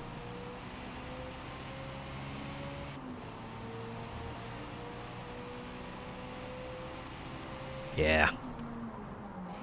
I don't know. As much as I like how Saints Row 4 turned out, part of me will always wonder, how would things have been different if Volition had been allowed to just, you know, go through with Enter the Dominatrix as they had originally planned, just make it like a standalone expansion to Saints Row 3, and Saints Row 4 just being like a proper, hey, the Saints is now the president, and that being like the entire premise of the game, rather than just being like the intro of it. How would things have been different? We will always wonder, what could have been? A way to get Burt Reynolds in. Yeah, I remember that being like one of the points of absurdity. It's like, hey, look at this famous celebrity man who is just an established character, right? It's like Keith David in was it Keith David? Or am I thinking of someone else?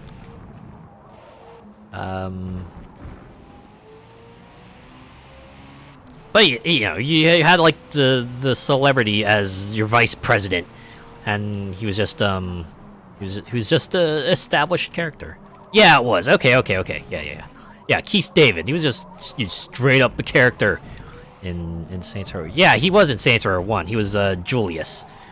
Yeah, he did have some voice roles before, but you know, just straight up Keith David in 4.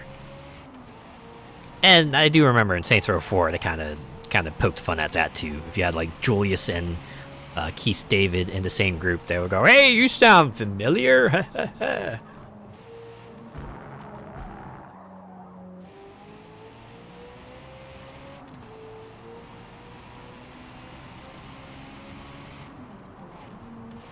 Yeah, that was like on top of the other references they did as well in Saints Row 4. Like what was it? They had that one guy on it too in the loyalty mission. That was like basically a reference to They Live, which was a role Keith David had a part of in and then was it the Science that also had I Love Goliath because he voiced Goliath in Gargoyles. Yeah, Keith David had a lot of references to stuff he did, probably fitting. I remember that hidden final mission that killed him in Saints Row 2. I remember people kind of really liking that because it felt like the natural endpoint to everything the protagonist in Saints Row 2 did, where Julius is going like, "Oh, you're just like them now," and you know. I think that was also the one where it was like revealed that the explosion at the end of Saints Row 1 was orchestrated by Julius because they saw that you were kind of going down the extreme dark path and they wanted to take you out, and now here you are taking them out. And yeah, and Saints Row 3 kind of swerved way far off in another direction from that. Right? People were thinking, oh boy, this is going to get even darker, and well, it did exactly the opposite. And I know some people weren't really a fan of the direction the series went in after 3, but I absolutely adored it because, I don't know, I'm someone who likes humor, and especially if humor is done well, so I guess that's why Saints Row kind of appealed to me, because it was funny. Genuinely funny. You know, it wasn't just like ha ha ha reference, it managed to have some good jokes in it. Right, the punchline wasn't the reference. It used kind of like the reference as a basis of a punchline, but it was never the entire punchline. I used to go to that prison island in Saints Row 2 and use a stun gun on the prisoners. Ha! The joys of being open world, right? Hey, gold trophy for finishing first in the Open Tour Reward Showcase series. This is accompanied by 15,000 credits. It's our usual gaggle of rewards.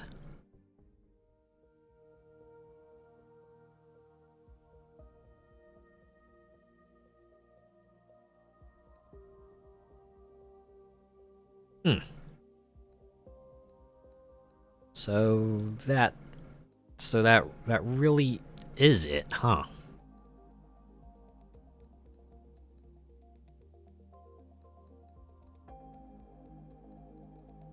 Shame they never brought back the famous mission with a septic truck from Saints Row 2. Yeah, I remember that being like a whole deal. Like the hint that Saints Row was leaning kind of like the more goofy things was the whole septic Avenger things. Like, haha, you're spraying properties with poop. Haha, isn't it funny? And then they had like their other side activities. Like I remember one of them had like a sub-objective being stop the battle of the century, and you were trying to defeat a group of pirates fighting a group of ninjas. I noticed they referenced it in one of the Professor Genki events. Ah. Yeah, it seems like something they would reference. It's always fun when they call back to some of the older stuff, even if they don't do much more than that. It's like a little continuity, a little nod to continuity.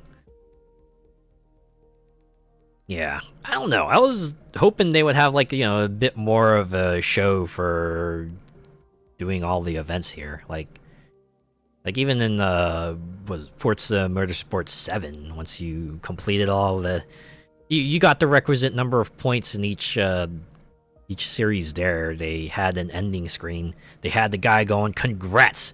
Be proud of how far you've come." While you're standing beside a trophy, you're doing a little cheering thing, and here it's just like, a winner is you, right? It's like, it just kind of, they don't even do that. They just kind of kick you back here. It's like, you did it. You got first. Cool.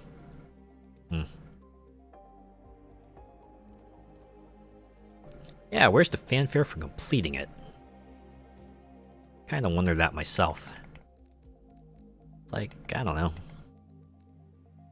Just something. Right?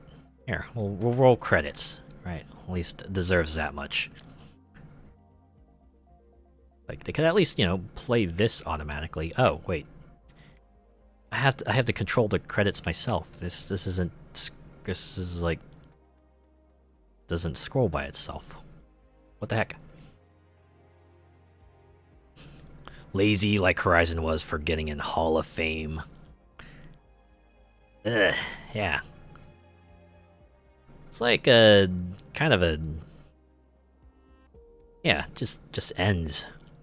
I don't know.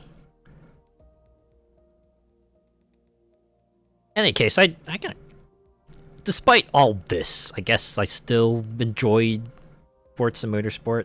Like the fundamentals are there. It's a solid game. The tracks seem to be recreated well. The cars look real great. They sound good. I guess I kind of missed the variety of events they had. Like even Motorsport 7, they had the one-off events that introduced unique objectives that you could do that weren't just, race, get first.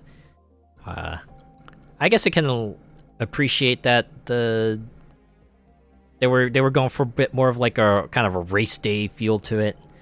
Like the way you could do practice laps in the career, and the way multiplayer rooms are just set up. Like, yeah, you have a designated time for each event.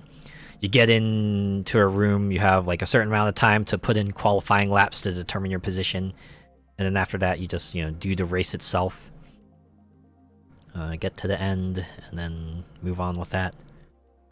A good base, but needs work to make it replayable. Yeah, I think it's kind of like the thing about it. At least with Motorsport, you had like the minimum path that you could do if you wanted to get to the end of the career, but even then, you could still go back to the old events and, just get like 100% if you wanted to. Here, it's like, seems like 100% is the end goal once you get first. It's like, hey, you got your reward cars and yippee. Hooray. I mean, Yeah, it's like, well, from the way people have put it, this is meant to be like, kind of like a game they just like, expand upon piece by piece, and we've seen it happen. We've seen them add a track with an update here and an update there, and them adding new cars and switching up the events, and yeah, hopefully they'll like do more than that. Like bring back some of the more special events that aren't just do race. Give us some of the stuff like like they had with the one-offs in 7. I know I keep on going back to like the one-offs in 7, but I don't know, they switched things up. They gave a bit of variety, and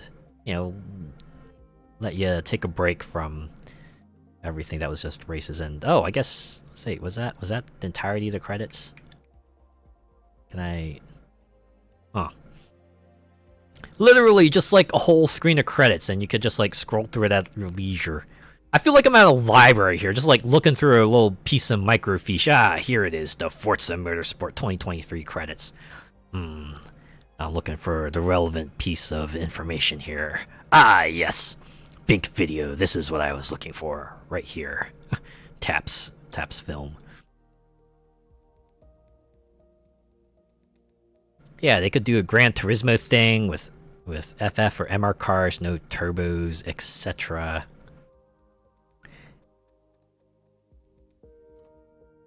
Something a little more than having their monthly tour that gives you 4 series that are very much like the career series, and if you do them, you get a reward car out of it. And you better do them because they're only going to be here for a limited time. I don't know. I'll probably keep doing these weekly series, only because I do enjoy the game. It does kind of, it's something to do while I do other stuff at the very least. And also my friends are like super into it, and I do enjoy playing Motorsport with them. So yeah, in that case, hey, you know what? That's has been a playthrough of Forza Motorsport. Got ourselves a Builders Cup. Hey, that's something to be proud of, even if the game doesn't quite make a big deal of it. That's an accomplishment nonetheless. Yeah. Guess on that note, I'll probably just go ahead and call it here. Yeah.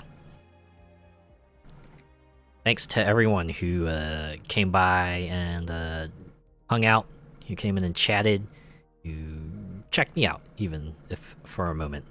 I appreciate each and every one of you. I'll be back on Friday, where I will take another look at 30XX, because they came out with a 1.1 update, where they added in a few new things, like a couple new augments, a few new bonus stage formats, a handful new characters. I think I also mentioned color palettes.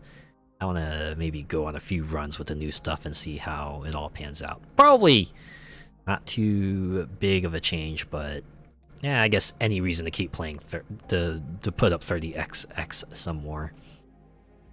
Have a good night. Yeah, you have a good night too. Have a good rest, and hope you have a good day tomorrow.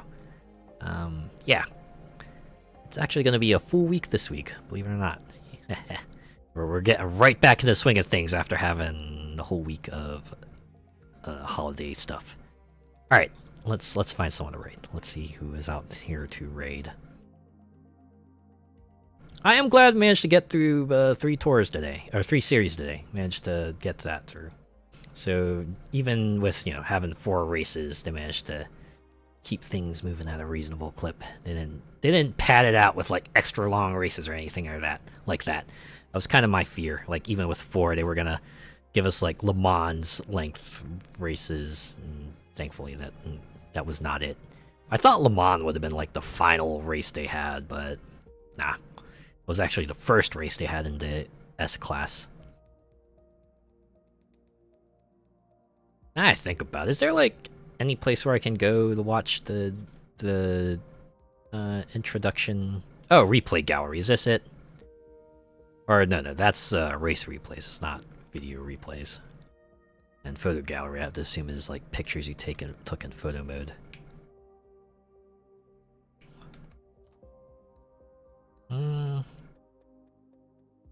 Yeah, I'm guessing someone's probably has the like little videos on YouTube. Yeah, it's nothing too important.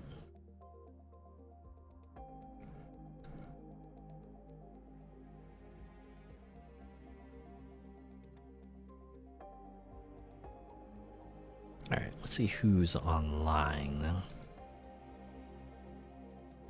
Who's here at this hour?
Seems to be a wider variety of games than I'm seeing usually. I see someone's playing Elden Ring, another person's playing Ultra Kill, see someone playing Red Dead Redemption 2. Huh.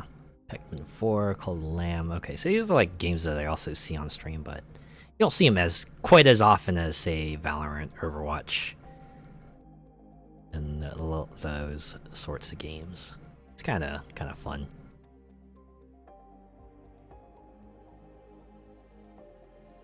A bit greater variety is always cool.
I think a handful of people play Grand Theft Auto 5, but I assume that's like mostly Grand Theft Auto Online stuff.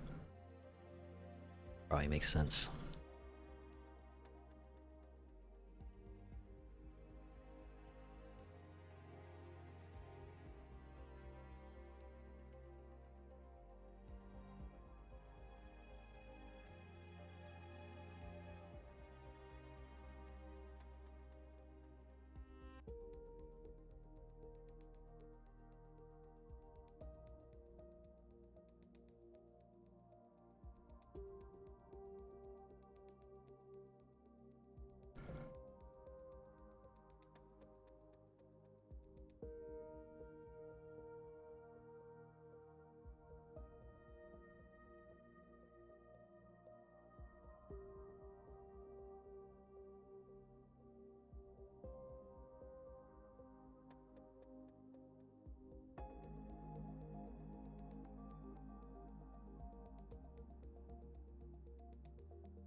Okay. You know what? I think I might have decided.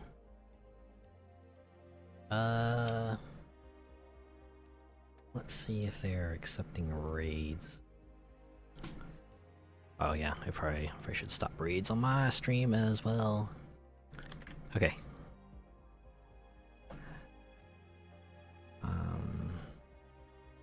Real quick.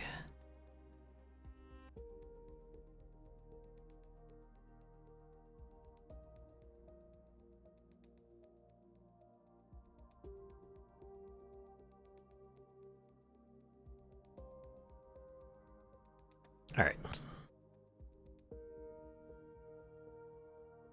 Okay, come on. Where are you locking up now? All right. Let's see if this goes through. Okay, looks like it did. All right. So Basil is playing GeoGuessr. Kind of a good way to wind things down, right? I know Forza Motorsport was already a pretty chill game, but now you can even be more chill and explore the world in a different way, right? It's not just racetracks anymore, just like actually exploring the world. Although you do have to figure out where you are. In any case, if you're joining in on the raid, let's there.